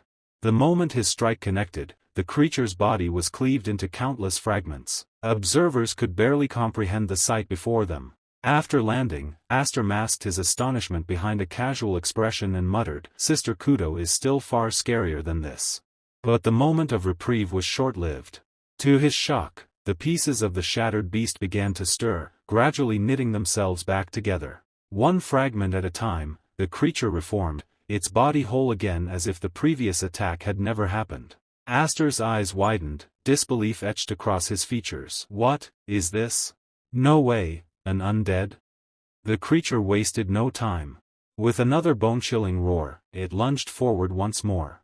A panicked voice echoed from above. Undead? How can something like this exist beneath the mansion? Vicon High's exclamation carried fear and astonishment, reflecting the horror of witnessing the monster's resilience firsthand. High above, Zenith Elmheim observed the unfolding chaos with a dark, calculated smile curling across his lips. "They're drawn to the scent of death," he said calmly. "It came here expecting a feast of fresh corpses. No matter how many times we cut it or scorched it, it refused to die.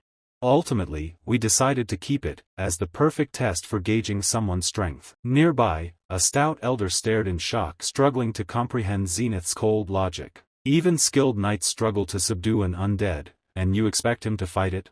You would let the Seven Wings boy die for nothing? Zenith's smile only deepened, his gaze icy and unflinching. If he perishes, it will only prove he was nothing but a bragger. A wing crest without power is no more than decoration. A tense silence followed, the weight of his words settling over everyone present. "Do not worry," Zenith continued, his tone detached. "Even if he falls, we can still find use for him. Perhaps, it will even be more convenient for us." Amid the chilling words, Aster's thoughts sharpened. Watching the scene below, he quietly resolved, "Don't you dare die on me now, Aster." The focus returned to the battlefield. Aster clashed relentlessly with the magic beast, each strike releasing waves of energy that rippled across the area. He analyzed its movements with precision, calculating each regeneration and strike. "No matter how many times I cut it, it barely feels it. Compared to a normal undead, this regeneration, it's beyond insane," he thought, noting the creature's extraordinary resilience. In his mind, undead were already considered dead, but this one challenged everything he knew. Aster remained steadfast, unwavering before the beast, refusing to yield despite the overwhelming danger. Every instinct screamed caution, yet he stood his ground, eyes fixed on the creature as it lurched and roared before him. In his mind, he reminded himself of the standard methods to defeat the undead: burn them under sunlight or purify them with a holy weapon. Failing that, the only textbook tactic was simple: avoid confrontation entirely. But retreat was unthinkable. The thought never fully formed before he rejected it, his resolve hardening. "If I rely on conventional tactics, what use is being Seven Wings?" he considered, his determination intensifying with every passing second. Even against a creature that seemed nearly immortal, Aster's stance never wavered. He squared his shoulders, gripping his weapon tightly, and silently vowed, "I have to prove my worth." With that unyielding resolve, he launched forward, swinging his weapon in a sweeping strike. The force behind it was immense, each movement brimming with raw power as he charged directly at the monster. The impact erupted in a titanic explosion, waves of energy rippling outward, sending dust and debris scattering in all directions. Observers above gasped, their eyes widening in disbelief at the sheer magnitude of the force unleashed. One elder could only stammer, what unbelievable power." Another, equally awed, whispered, "So this is the strength of a 7 wings." A third voice, tinged with urgency, called out, "What's happening down there? Did he manage to defeat it?" Amidst the chaos, Zenith Elmheim watched silently, his expression unreadable, revealing nothing as he observed the battlefield below. As the dust slowly settled, the figure standing at the center became clear. It was Aster, completely unscathed, still standing resolute, his eyes burning with determination. Zenith's quiet mutter betrayed the slightest hint of disappointment. "What a waste," he murmured. Before anyone could react further, the magical beast lunged again, faster than the eye could track. In an instant, Aster found himself beneath the towering creature. Its monstrous form loomed above, and it released a deafening, bone-shaking roar, its terrifying face filling the space right over him. Count Heiferd's voice rang out in a panicked shout from above, calling Aster's name with desperation. His fear was palpable, every syllable trembling as he watched the monstrous attack unfold. But the blue-haired boy's calm voice cut through the chaos, steady and unwavering. "Please, don't make this worse by rushing in to save him, Lord Heiferd," he said, eyes still fixed on the battlefield below. Vicon High spun toward him, fury blazing in his gaze. "You want us to just watch him die?" he roared, anger lacing every word. The blue-haired boy, unfazed, raised a hand in a measured gesture and spoke firmly. "Calm yourself. Take another look," he urged, his voice carrying quiet authority. He knew something the others hadn't yet seen, a trump card still in play. All eyes shifted downward once more. There, amid the devastation, stood Aster. His body bore the marks of the previous attack, battered and bruised, yet he remained upright. Even more shocking, a faint, determined smile played across his face. Mutely, he assessed the battle. "Good. Seems to be working as expected, a little leaner than before." Slowly, he lifted his sword, the movement deliberate, his intent unmistakable. In the next heartbeat, a surge of energy erupted from his blade, shooting skyward like a blazing pillar. The raw force of it was blinding, overwhelming the creature in front of him in a single, unstoppable strike. The monster was annihilated instantly, reduced to nothing under the sheer power of his attack. Aster's voice rang out, fierce and resolute. "This ends only when you die." Below, Count Heiferd froze, wide-eyed, unable to look away. That's the technique I taught him once," he thought, memories flickering through his mind. Yet as he studied the attack more closely, doubt crept in. No. It's different, something entirely new. The energy from Aster's strike continued to surge across the battlefield, radiating with an intensity that even the observing elders could feel. The ground trembled under its weight, stones and debris rattling as the shockwave spread. Alarmed, one elder shouted, "This place won't hold much longer." Another urged the others, "Move. Quickly." Panic rippled through the assembly as the destructive power threatened to collapse everything around them. Amid the chaos, one figure remained composed. Zenith Elmheim watched silently, his gaze cold and assessing. Finally, his voice cut through the noise, calm and detached.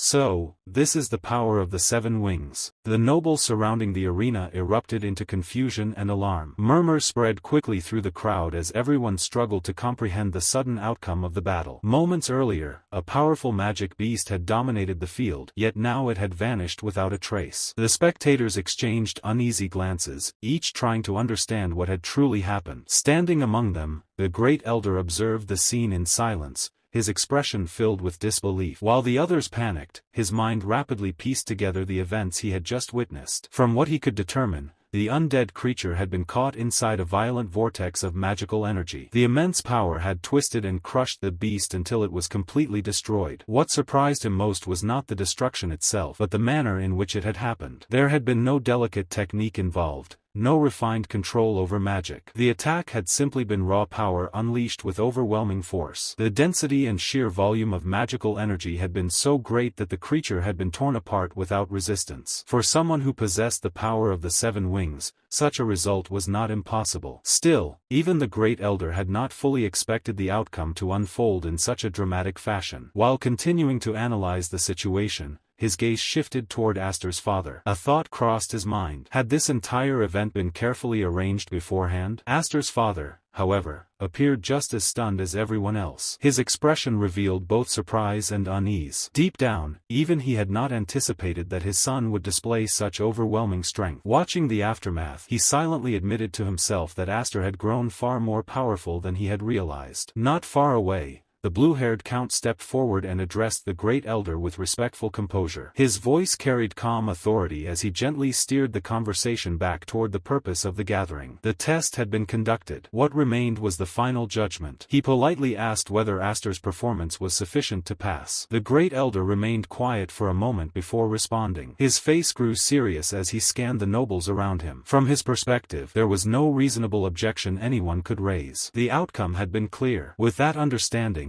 the test was complete. Hearing the answer, the blue-haired count turned toward the arena below. His voice carried across the area as he informed Aster that the trial had been successfully completed. He then invited him to return. Down in the field, Aster looked around at the scattered remnants of the battle. A faint smile appeared on his face as he considered the situation. He explained calmly that the chain he had used earlier to descend into the arena had been destroyed during the fight. Because of that, he asked if someone could lower a rope so he could climb back up. The tension slowly faded as the event reached its conclusion. Later, in a quieter place away from the crowd, Aster found himself standing across from the Great Elder. The two spoke privately. The Elder regarded him carefully before speaking. Opportunities like the one that had just appeared were extremely rare. If Aster allowed it to pass by, there was no guarantee that such a chance would ever come again. Aster listened without hesitation. His answer came calmly and without any trace of doubt. He explained that he had no intention of competing for the position within the main family. From his perspective, if someone like him continued to remain in the main mansion, his cousins would never truly feel secure. Because of that, he believed his place was better suited within the Highfried household. The moment he finished speaking, the Great Elder suddenly laughed. The sound echoed sharply, though it carried an unusual edge. To the Elder, Aster's words sounded humble on the surface, yet they could not hide the ambition that shone clearly in his eyes. Hearing this, Aster froze for a moment. He quickly realized that the Elder had seen straight through his intentions. The Great Elder then shifted his gaze toward Legoso and spoke again, this time with a much heavier tone. He raised a troubling question. Did Legoso intend to one day turn his blade toward Elmheim itself? The words carried a deeper meaning. It hinted at the possibility that Legoso's true target in the future might even be Roderick,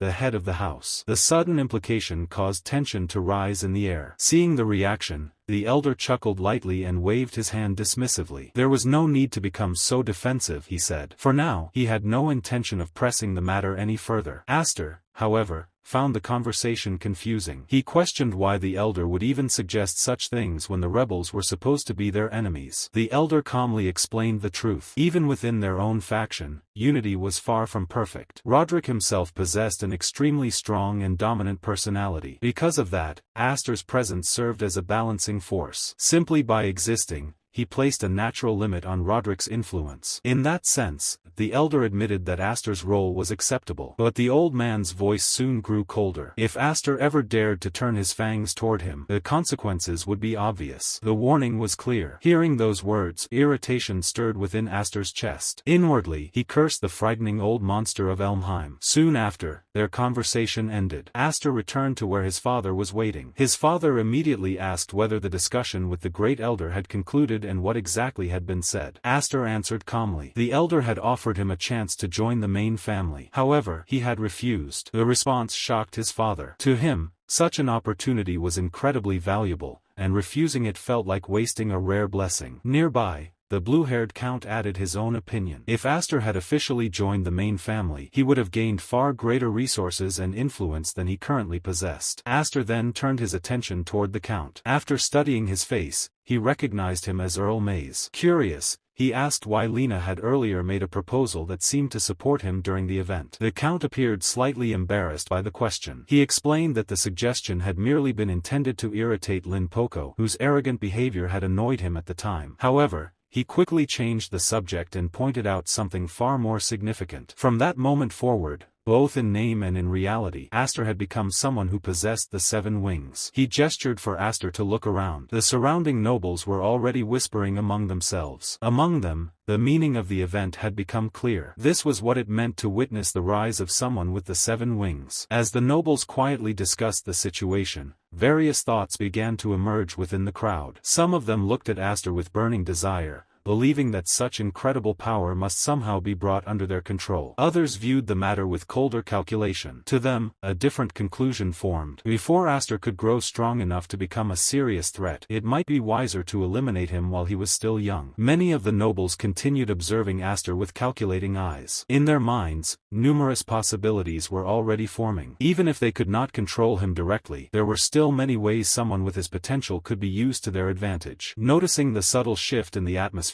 Count Maze quietly stepped closer and placed a gentle hand on Aster's shoulder. His gesture appeared friendly, yet his words carried a serious undertone. He reminded Aster that possessing the emblem of the 7 wings was not something ordinary. The symbol alone carried tremendous reputation and influence throughout the noble world. Because of that, from this moment forward, far more people would begin watching him closely, some out of admiration, others for entirely different reasons. Aster studied the Count's face carefully. After hearing that warning, he could not help wondering whether Count Maze himself was also one of those observers. The blue-haired Count seemed to understand the thought behind Aster's gaze. With calm honesty, he revealed another detail about himself. Despite appearances, he was actually one of the board members responsible for overseeing the Knights Academy. He then casually gestured towards several other nobles standing nearby. According to him, part of their responsibilities involved testing, challenging, and sometimes even creating obstacles for promising young individuals. Among the men standing there, he mentioned, at least one held the same position as he did. After saying this, the Count began walking away. As he turned to leave, he added that he looked forward to the day when Aster would officially enter the academy. His voice carried quiet confidence as he assured him that their paths would cross again soon. Aster watched him disappear into the crowd. For a moment, he reflected silently on the encounter. The man was certainly unusual. For now, it felt far too early to consider someone like him either a friend or an enemy. Shortly afterward, Aster felt another hand rest on his shoulder. His father stood beside him, smiling with quiet pride. He suggested that it was time for them to leave as well. After all, there were still people at home who would want to hear about what had happened that day. He mentioned that Aster's sisters would surely be excited to hear about the impressive display of power he had shown. At those words, Aster gave an awkward smile. A troubling thought crossed his mind. If his mother saw the injuries covering his body, there was a good chance she might faint from shock before hearing the full story. Not long after the event, reports began spreading throughout the noble households. Eventually, the information reached the captain of the knights, who also happened to be Aster's uncle. A knight approached him respectfully and delivered the report. According to the message, a young noble named Dares had died during a test imposed by Sir Zennis the other. The captain listened quietly, showing little reaction. He simply acknowledged the information with calm indifference. The knight then continued speaking. He had also heard that Hyfried's son had been summoned by the elders of the head family. The captain turned his attention toward the messenger and asked what had happened afterward. For a brief moment, the knight wondered silently whether the captain truly felt nothing regarding the situation. After all, the boy being discussed was technically related to him. Nevertheless, he pushed the thought aside and continued his report. As expected, the elders had confirmed something extraordinary. The boy possessed the power of the 7 wings. The knight could not hide his surprise. He asked whether the captain had already known about this fact. The captain remained thoughtful for a moment before speaking. If events continued in this direction, the delicate balance of influence that had existed within the Elmheim family for generations might eventually begin to crumble. Hearing this, the knight suggested that perhaps they should take action before matters escalated further. However, the captain dismissed the concern almost immediately. He calmly stated that if Elmheim could truly be shaken by an obstacle of this level, the kingdom itself would have already disappeared from history long ago. His tone remained relaxed, though the meaning behind his words was far from casual. While he was not in any hurry, he believed that sooner or later the power of the 7 wings would belong to him. Until that day arrived, he intended to let the boy live freely. In fact, he found the situation somewhat amusing. Watching how long the escaped child could survive on his own might provide some entertainment. When the time finally came, he planned to personally deal with the boy who carried the power of the 7 wings, Aster. Time passed. 4 years later, the scene shifted to the grounds of the Knights Academy entrance examination. The area was crowded with hopeful applicants gathered from across the kingdom. Groups of candidates stood in long lines while knights moved among them, directing everyone toward the registration points. The examiners loudly announced instructions to the crowd. All applicants for the Doracel Knights Academy entrance examination were required to complete registration before proceeding to the next stage. Candidates were urged to move quickly once they finished their paperwork so the process could continue smoothly. As more applicants gathered, a young man appeared among the crowd. The moment people noticed him, whispers began spreading through the surrounding groups. Several candidates stared in surprise, recognizing the face immediately. Some murmured that the person standing there looked exactly like the famous individual they had heard about. Others were doubtful, claiming that the Aster they remembered had once been far more overweight. The rumors continued circulating as the examination process moved forward. Meanwhile, the examiner responsible for registration calmly continued his duties. He explained the formal conditions of the entrance exam to each applicant. Neither the kingdom nor the Knight's Order would accept responsibility for any injuries or accidents that might occur during the examination. Anyone who wished to participate had to sign a document confirming that they accepted this condition. After completing the signature, applicants were also required to present their wings emblem as proof of magical ability. Without magic, the academy could not accept them as students. The process continued steadily until the examiner reached another name on the list. He prepared to verify the emblem belonging to a particular applicant. The name written on the document was Aster F. Elmheim. As the examiner looked up to check the candidate standing before him, he suddenly froze. Shock filled his face. Standing there calmly was none other than Aster himself. A faint smirk appeared on the young man's lips. The examiner had asked him to reveal his wings emblem. However, Aster explained with casual amusement that his emblem happened to be located in a rather inconvenient place. Because of that, he wondered if it might be possible to simply confirm his identity by looking at his face instead.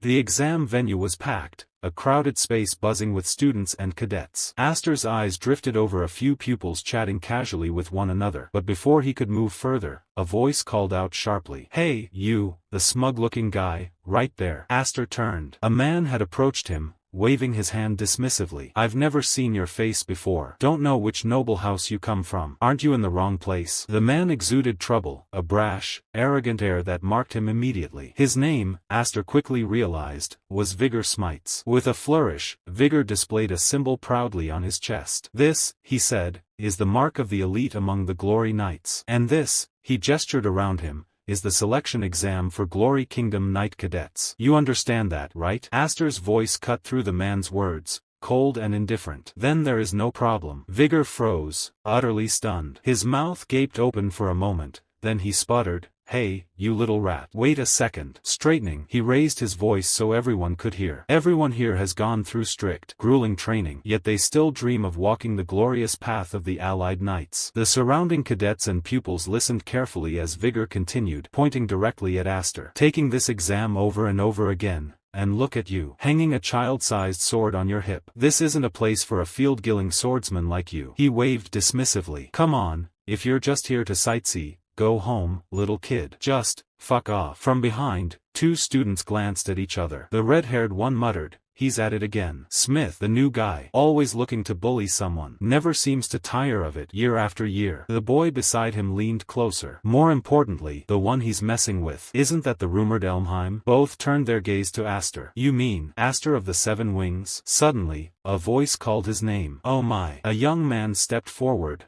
bowing slightly. "I was wondering who it was. Cousin Aster." Aster's eyes narrowed as he took in the newcomer. The boy was short-haired with striking orange hair, his expression an awkward mix of respect and annoyance. "It's been a while, cousin," the boy said. He hesitated briefly, then added with a smirk, "Since no one seems to know when or where you were born, I've taken the liberty of calling you cousin." Aster's glare was sharp, icy. Holy shit, he thought, feeling the weight of the moment. Aster's glare lingered on his cousin, and he replied lightly, "It's a shame about Derek." His cousin, however, shrugged dismissively. "No, don't worry about it. A disgrace like him deserves to die. Honestly, I feel refreshed now that he's gone. Inside, Aster thought bitterly. Just because he was a year older, he always acted so bossy and threw his weight around. He was a nuisance to me, too. Yet outwardly, he smiled widely. I don't know if you're 7 wings or whatever, but you'd better not underestimate a pupil from the main house. When Vigor's words came next, Aster ignored them completely, as if the arrogant fool didn't exist. Darius, Aster's cousin, however, spoke darkly under his breath. Like bitching behind Esther, because there's no one left to protect you here. Nearby, other students whispered, examining the situation. That pupil from Elmheim. Rotten luck, one murmured. Look at this, another said, main house and branch house still at each other's throats. I don't even know who's going to get dragged into this mess. The tension surrounding Aster was palpable. Then, unexpectedly, Vigor's posture changed completely. He straightened nervously, almost like a subservient dog,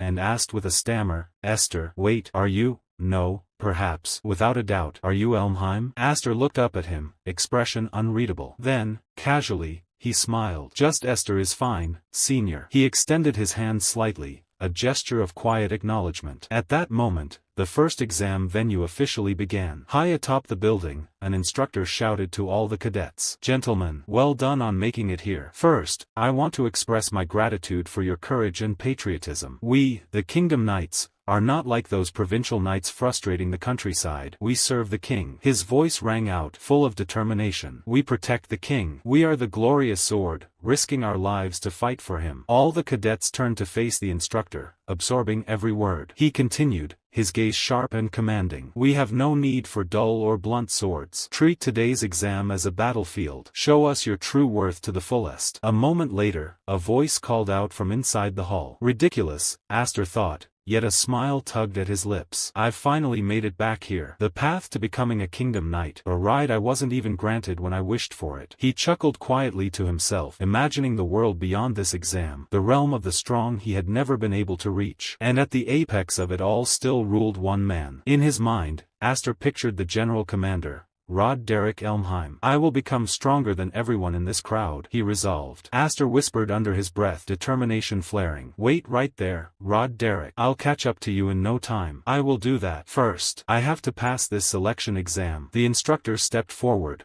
holding up a spear as a symbol. Now, then, let us begin the first exam. This trial is a head-on attack test. Before anyone could react, a sharp arrow shot through the air, striking a cadet directly in the head. He collapsed instantly, unconscious. Fear rippled through the remaining students. The first trial is the Arrow Tower, the instructor announced. His voice carried over the chaos. The last one standing among you will be the winner. This is the beginning of the first trial. Show us who survives, who proves their worth. Suddenly, the sky above the castle seemed to pour arrows, a relentless shower raining down on the cadets. All eyes darted upward as arrow after arrow streaked through the air. Some pupils tried to dodge and run, shouting, "What are we supposed to do about this? Run! We'll die if we stay here," others yelled. A few attempted to intercept the long arrows with their swords, coordinating with one another. Group up, watch each other's backs, block the arrows. The instructor observed calmly, a hint of approval in his eyes. As expected, the veterans from previous exams know what they are doing. He paused, analyzing the scene. Yet even so, only about 30% succeed with these superficial countermeasures. Their limits will quickly be reached. The arrows continued to rain with unrelenting force and energy, striking the cadets and testing their reflexes. What we want to see, the instructor said, voice carrying over the chaos, is the overwhelming problem-solving ability, the kind that one from House Elmheim can achieve. Some cadets and pupils looked up at Aster, standing calmly in the center of the chaos. Why is that idiot just standing there? Has he fainted from fear? A smirk tugging at his lips. Just die and turn into dog shit like that, he thought coldly. Suddenly, his hand shot to the hilt of his little sword. Sharp golden energy leaked from his grip, coiling around his arm like fire. In the next instant, as he unsheathed the blade, a beam of red energy surged along its length, extending the sword far beyond its normal size. The red aura pulsated with power, vibrant and dangerous. Closing his eyes, Aster moved with precision. Every arrow in the air shattered before reaching him. One by one, his technique deflected them effortlessly. The cadets and pupils around him froze,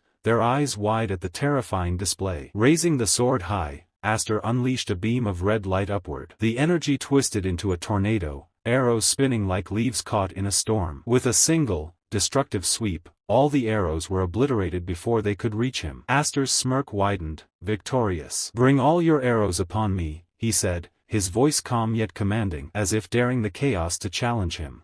The battlefield was engulfed in utter chaos. The moment Aster activated his technique, countless arrows filled the sky, only to be completely blocked by an invisible force. Red energy surged and floated across the entire arena like a raging storm, twisting violently in the air. The violent updraft created by Aster's mana manipulation turned the testing ground into a tempest of swirling power. Garaon stared at the scene with wide eyes, his face twisted in disbelief. "Hey, that bastard! What kind of monster is he?" he shouted, his voice cracking with shock. "Not a single arrow is reaching his body. None of them even managed to pierce Aster." Beside him, another cadet stood with his arms crossed, watching the spectacle with clear excitement. "That guy, Aster, he's manipulating the mana. He created an updraft," he said, his tone filled with admiration. "What incredible mana manipulation technique. This is chaotic, like a storm." Aster stood at the center of it all, his presence terrifying. The red energy continued to swirl violently around him while many other cadets struggled desperately against the powerful storm. Some were barely able to stay on their feet as the fierce winds and mana pressure battered them relentlessly. One exhausted cadet looked up, breathing heavily. "Did it stop? Is the arrow trap finally over?" The cadet standing above him glanced upward and replied calmly, "More of them survived than I expected, but well." Suddenly, the instructor's loud voice cut through the chaos,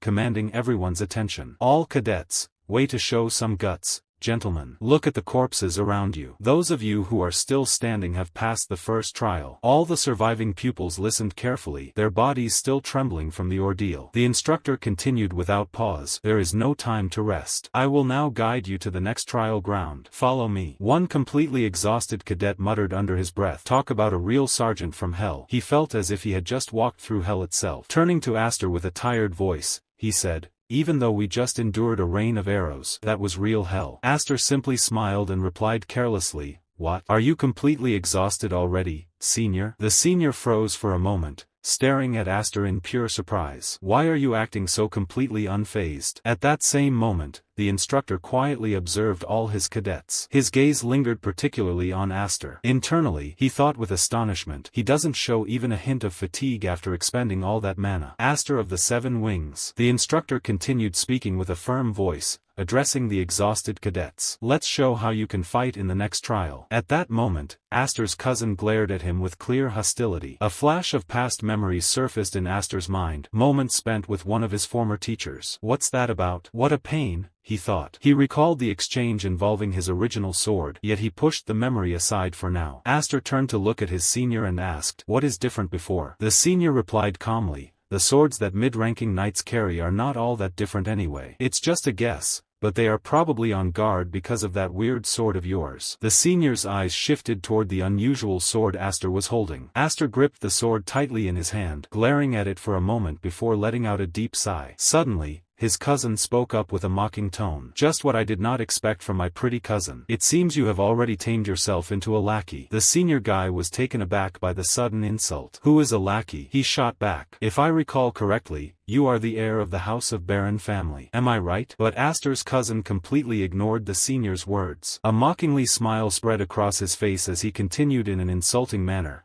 "A third-rate countryside noble like you is just a shitty. You will learn a painful lesson if you wag your tail at the wrong person." The senior was completely surprised and shocked by such rude behavior. He trembled slightly as he spoke. "Hey, hold on a second. Please wait, young Master Garen. As you can see, I have absolutely nothing to do with a guy like him." Aster watched the entire situation unfold and simply smiled to himself. "Somehow this is creating a bad atmosphere around here," he thought. It seemed the senior and his follower dogs were simply following their owner's ways. Then, the instructor suddenly shouted with full determination, drawing everyone's attention once more. "Gentlemen, I will now explain the rules for the second trial. The second trial is a siege battle. You will be divided into 3 teams and will battle for control over each other's camps within this forest." All the cadets listened carefully to every detail. The instructor continued, "A camp is considered occupied when your team's flag is raised on its flagpole. The team that occupies 2 or more camps by the time the evening bell rings will be declared the victor. Any action that renders the flags themselves unusable, such as destroying or defiling them, is strictly prohibited. However, there are no other prohibited actions. You should consider the swords distributed to you as carrying a permit that says you may slash and kill your enemies. The instructor then waved the flag he was holding and shouted with visible excitement, "Now I will announce the team members you will be taking the trial with." All the cadets looked up,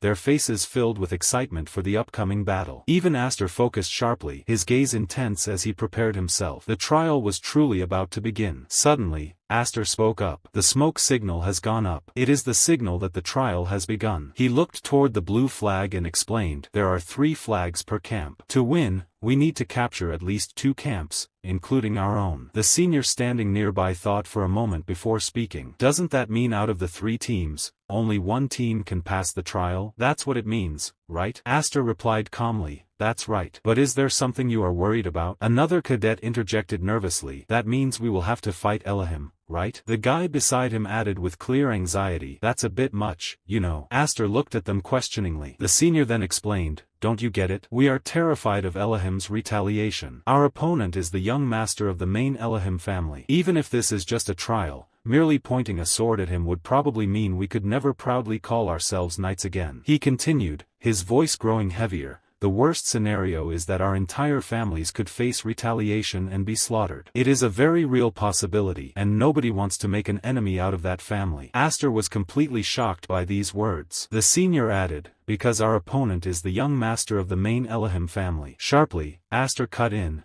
"Then are you giving up on this second trial?" The senior replied without hesitation, "There is always the next trial. It is better than throwing away the rest of our lives right here." He looked visibly scared as he glanced at the students behind him. "You probably would not understand the situation. The feeling of being just weaklings, I mean." Aster ignored everything around him. A smile formed on his lips as he suddenly started running forward. "To think I would end up isolated in the team battle." Inside, he thought carefully, "But it makes sense. I had forgotten, but to the knight. That is what the Elohim family truly is. A family of tyrants that absolutely cannot be defied. And Garen, my useless cousin, is the symbol of that terror." He reflected on the senior's words. The man was completely terrified of losing his family and did not want to go against Garen or that tyrant family. But at that moment, Aster thought, "Tyrant this, all the fucking shit." Still smiling, Aster continued running toward his destination. From an outsider's perspective, I am ultimately just one of them too. The forest remained awfully quiet. No one had engaged in combat yet as he ran to reach his first objective. But suddenly, Aster stopped in his tracks. He looked ahead and spoke calmly, "They are just being more cautious." At that moment, a boy who had been waiting stepped forward and coughed lightly before saying, "To think you actually came here all alone by yourself. I suppose this means everything has gone exactly as he predicted up to this point." The boy stood directly in Aster's path. Aster looked at him with surprise and asked, "And why did he take down his own camp's flag?" The mysterious boy smiled and replied in a calm yet enigmatic tone, "I just so happened to get some free time myself." Without hesitation, he threw up his own flag and declared, "So now, I will be your opponent." Aster was stunned as he stared at the raised flag. "What is the meaning of this?" he demanded. The opponent grabbed his sword, preparing for the fight that was about to begin. Meanwhile, on the other side of the forest, Garen stood with his battling group. A creepy smile spread across his face as he spoke darkly, "Aster, my cousin. I will show you the Elohim way of fighting."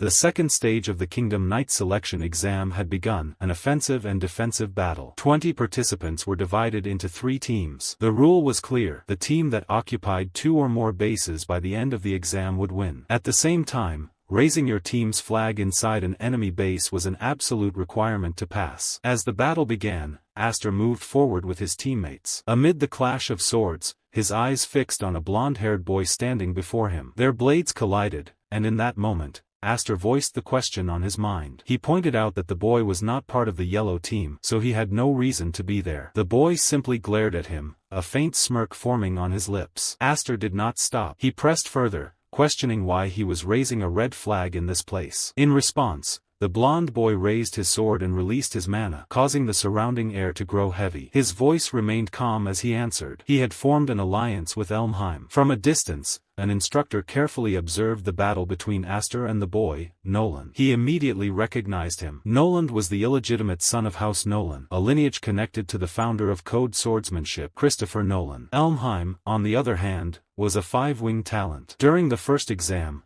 both had been overshadowed by a seven-wing prodigy and failed to stand out. However, the situation now was different. The instructor recalled that only 2 students had passed the trial of the Arrow Tower without any change in expression, Aster and Nolan. Now, both were releasing their energy. Their abilities were refined, yet still carried a raw edge. To the instructor, they were exceptional rough diamonds. A trace of regret crossed his mind. Both of them could not pass. On the battlefield, the clash intensified. Aster met Nolan's blade and questioned him, asking if he truly understood that even with an alliance, only one team could win. Nolan blocked his attack with ease and answered calmly. Exactly. That was why he had decided to let the main house win. His gaze remained steady as he added that, by now, his comrades along with Elmheim were most likely already on their way to attack Aster's base. At that moment, Aster understood just how bad the situation had become. If he chose to oppose them, then his senior and the rest of his teammates would be placed in serious danger. A cold sweat formed on his forehead as the tension tightened around him. He lifted his gaze toward Nolan and spoke in a firm tone,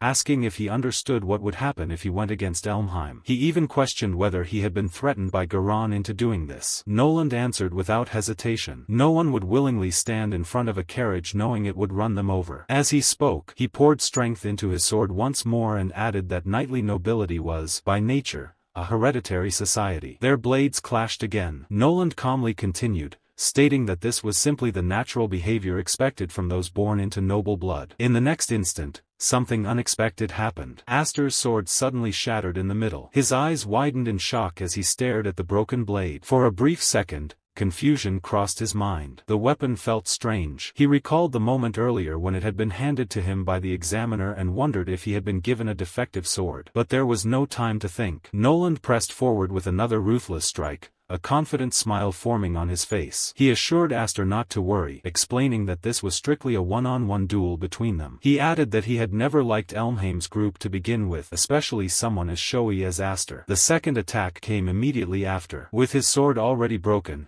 Aster reacted in an instant. He grabbed a shattered fragment of the blade, channeled his energy into it, and hurled it straight toward Nolan.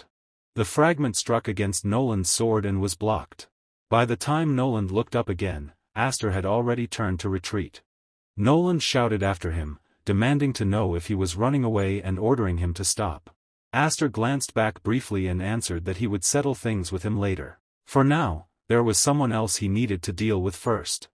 Nolan responded casually, questioning whether Aster had been intimidated by him and remarking that such behavior was disgraceful for a knight. As Aster disappeared from sight, Nolan lowered his gaze to the broken piece of the sword. He picked it up and examined it with a frown, noting that even for a cheap weapon, its quality was unusually poor. A realization crossed his mind. So it had been Elmheim's doing, an underhanded move to sabotage Aster. With a slight scoff, he crushed the fragment in his hand. The scene shifted. Aster rushed back toward the camp, urgency clear in his movements. As soon as he arrived, he called out loudly, asking if everyone was safe. Before he could get an answer, a voice came from above. A boy stepped forward, looking down at him with a calm expression. He remarked that Aster had returned faster than expected and added that, judging by his condition, Nolan had not even been able to properly test him. Aster's expression hardened as he recognized the figure standing before him. It was Garan, accompanied by his followers. Garan spoke evenly, as if everything was already under control. He mentioned that he had been on his way and had dealt with a few minor matters along the way. Then, with a faint sense of pride, he added that they had already secured their third base. Hearing this, Aster raised his voice and cut him off, stating firmly that he would not call this total domination, at least not yet. Aster lifted his gaze and asked coldly what they had done to his comrades. Garan's eyes narrowed. Before Aster could react, a sword suddenly pressed against him from behind, its tip threatening his back. A familiar voice followed, trying to sound casual as he told Aster not to take it personally. It was the senior. He spoke nervously, reminding Aster that he had already said from the beginning that he would not go along with this. He admitted that there was no way he would side with someone foolish enough to defy Elmheim. Garan watched the scene unfold and burst into laughter. He mocked Aster's team, saying they had not shown even the slightest resistance. No matter how crude they might be, they still had enough sense to choose which side of Elmheim to stand on. Aster did not even bother to look back. His voice remained steady as he asked if Garan truly believed he could defeat him just by gathering a group of lackeys. monkeys. Garon's laughter faded into a confident smile. He calmly corrected him, saying Aster had misunderstood. The match was already decided. He explained that the victory condition of the exam was to secure 2 or more bases by the end. Even if Aster tried to run around planting flags everywhere now, he no longer had the strength to defend them. Garon added that all they needed to do was wait. The moment Aster captured another base,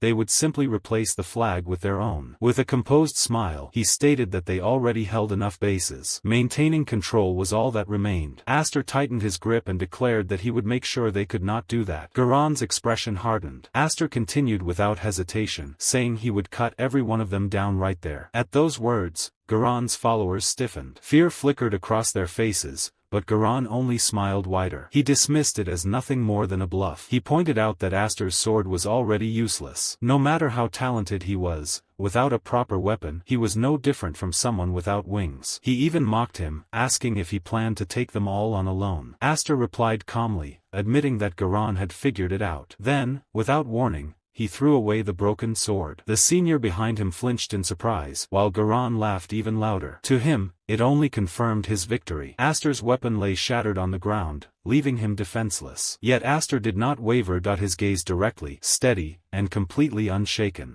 Vigor suddenly raised his head and looked at his subordinates, his voice sharp and filled with urgency. He demanded to know why they were just standing still, reminding them that this was their chance to prove themselves against the arrogant Elmheim faction. He urged them to raise the stakes and fight for the position among the 7 wings. His subordinates exchanged uncertain glances, whispering among themselves, clearly confused by his sudden command. Vigor didn't hesitate and repeated himself firmly, insisting that this opportunity wouldn't come again. At that moment, Aster lifted his gaze toward Vigor. From his perspective, things were starting to shift. At least now, he wouldn't have to handle everything alone by planting flags across the battlefield. Still, he knew this wasn't enough. If he truly wanted to overturn House Elmheim, he would need far more allies. His eyes lingered on Vigor, who stood there with unwavering determination. On the other side, Gurion sat on the ground, looking completely defeated. One of his subordinates rushed to him in concern, asking if he was all right. Gurion immediately brushed him off with anger, ordering him to keep his hands away. Inside, frustration boiled within him. He couldn't accept the situation. If things continued like this, he would lose all dignity before the main family. His teeth clenched tightly, his fists shaking with restrained fury as his hatred toward Aster deepened. He refused to accept defeat. Unlike his brother, he wouldn't fall here. He steadied himself, forcing his body to move, determined not to let things end like this. Just then, someone approached. A calm voice broke the tension,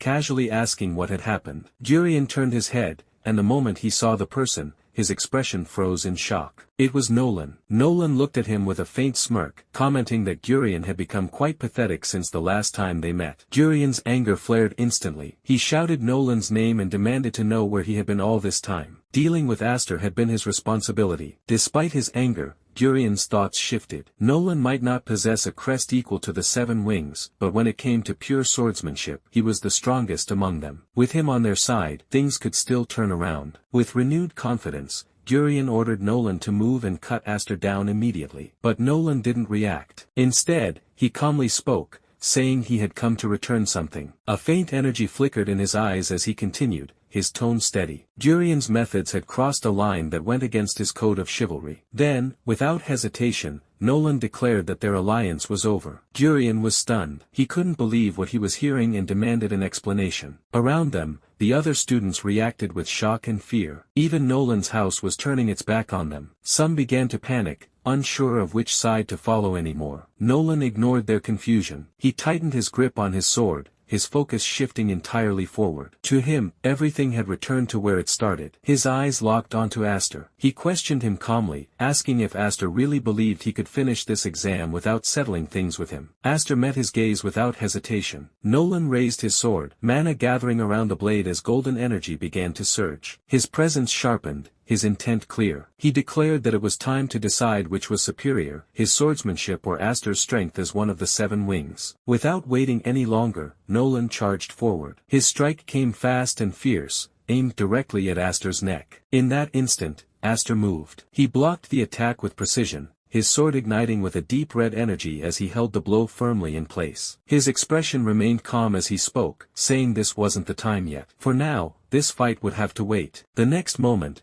their blades clashed with immense force, sending waves of energy through the air. Nolan's eyes widened in surprise. Aster felt completely different from before. Before he could react further, Aster pushed back with overwhelming strength. Nolan's sword was driven downward, the pressure crushing it against the ground. Cracks began to spread across Nolan's blade. Shock flashed across his face as he realized what was happening, but he refused to back down. He leapt back instantly, regaining distance as determination filled his eyes once again. He reminded Aster that only one team could pass this exam. If both of them truly aimed to become royal knights, then there was only one way forward. They had to settle this here and now. Aster slowly closed his eyes for a moment, then spoke in a calm tone, saying that this would be a problem for him. When he opened them again, his gaze turned toward Nolan. He stated clearly that he wanted Nolan to become a royal knight as well. Nolan's eyes sharpened at those words, his expression tightening as he questioned what Aster meant. Without hesitation, Aster shifted his gaze toward Gurion and then Vigor. He explained that it would be meaningless to ignite everyone's determination to take down House Elmheim, only to later tell them to abandon their dreams just because they stood on different teams. A faint smile appeared on Aster's face as he revealed that he already had a plan, one that could ensure everyone present would pass the exam. Nolan and Gurion were visibly stunned by what they heard. Vigor, standing nearby,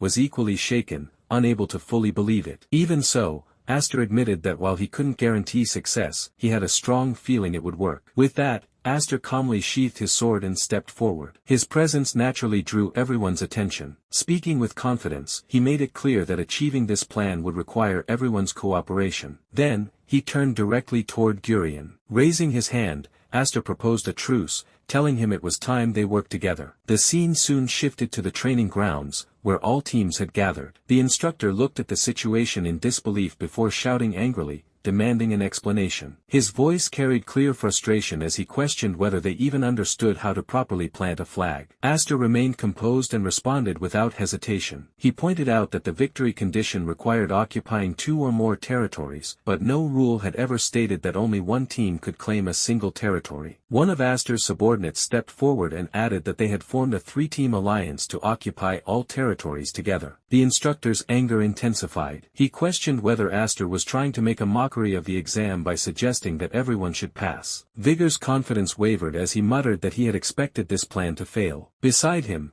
Gurion also expressed doubt, stating that such logic would never be accepted. The instructor snapped, directing his frustration at Aster. He challenged him with a scenario, asking if he would simply shake hands with an enemy instead of destroying their stronghold. Aster answered without hesitation. If the enemy held more value alive than dead, then he would choose that path. He continued firmly, stating that a knight was the sword of the state. The instructor cut him off sharply, insisting that such decisions were not his to make. Aster didn't back down. Instead, he questioned whether the instructor intended to disqualify all of them despite the fact that no rules had been broken. If that were the case, then it would simply be the instructor's personal pride interfering with his duty as an examiner. The instructor fell silent, clearly taken aback. Aster stepped closer, meeting his gaze without the slightest fear. He added that if every student were to fail like this, it would be interesting to see whether the head of the main family would remain silent about it. That remark left the instructor conflicted, unable to respond immediately. Some time later,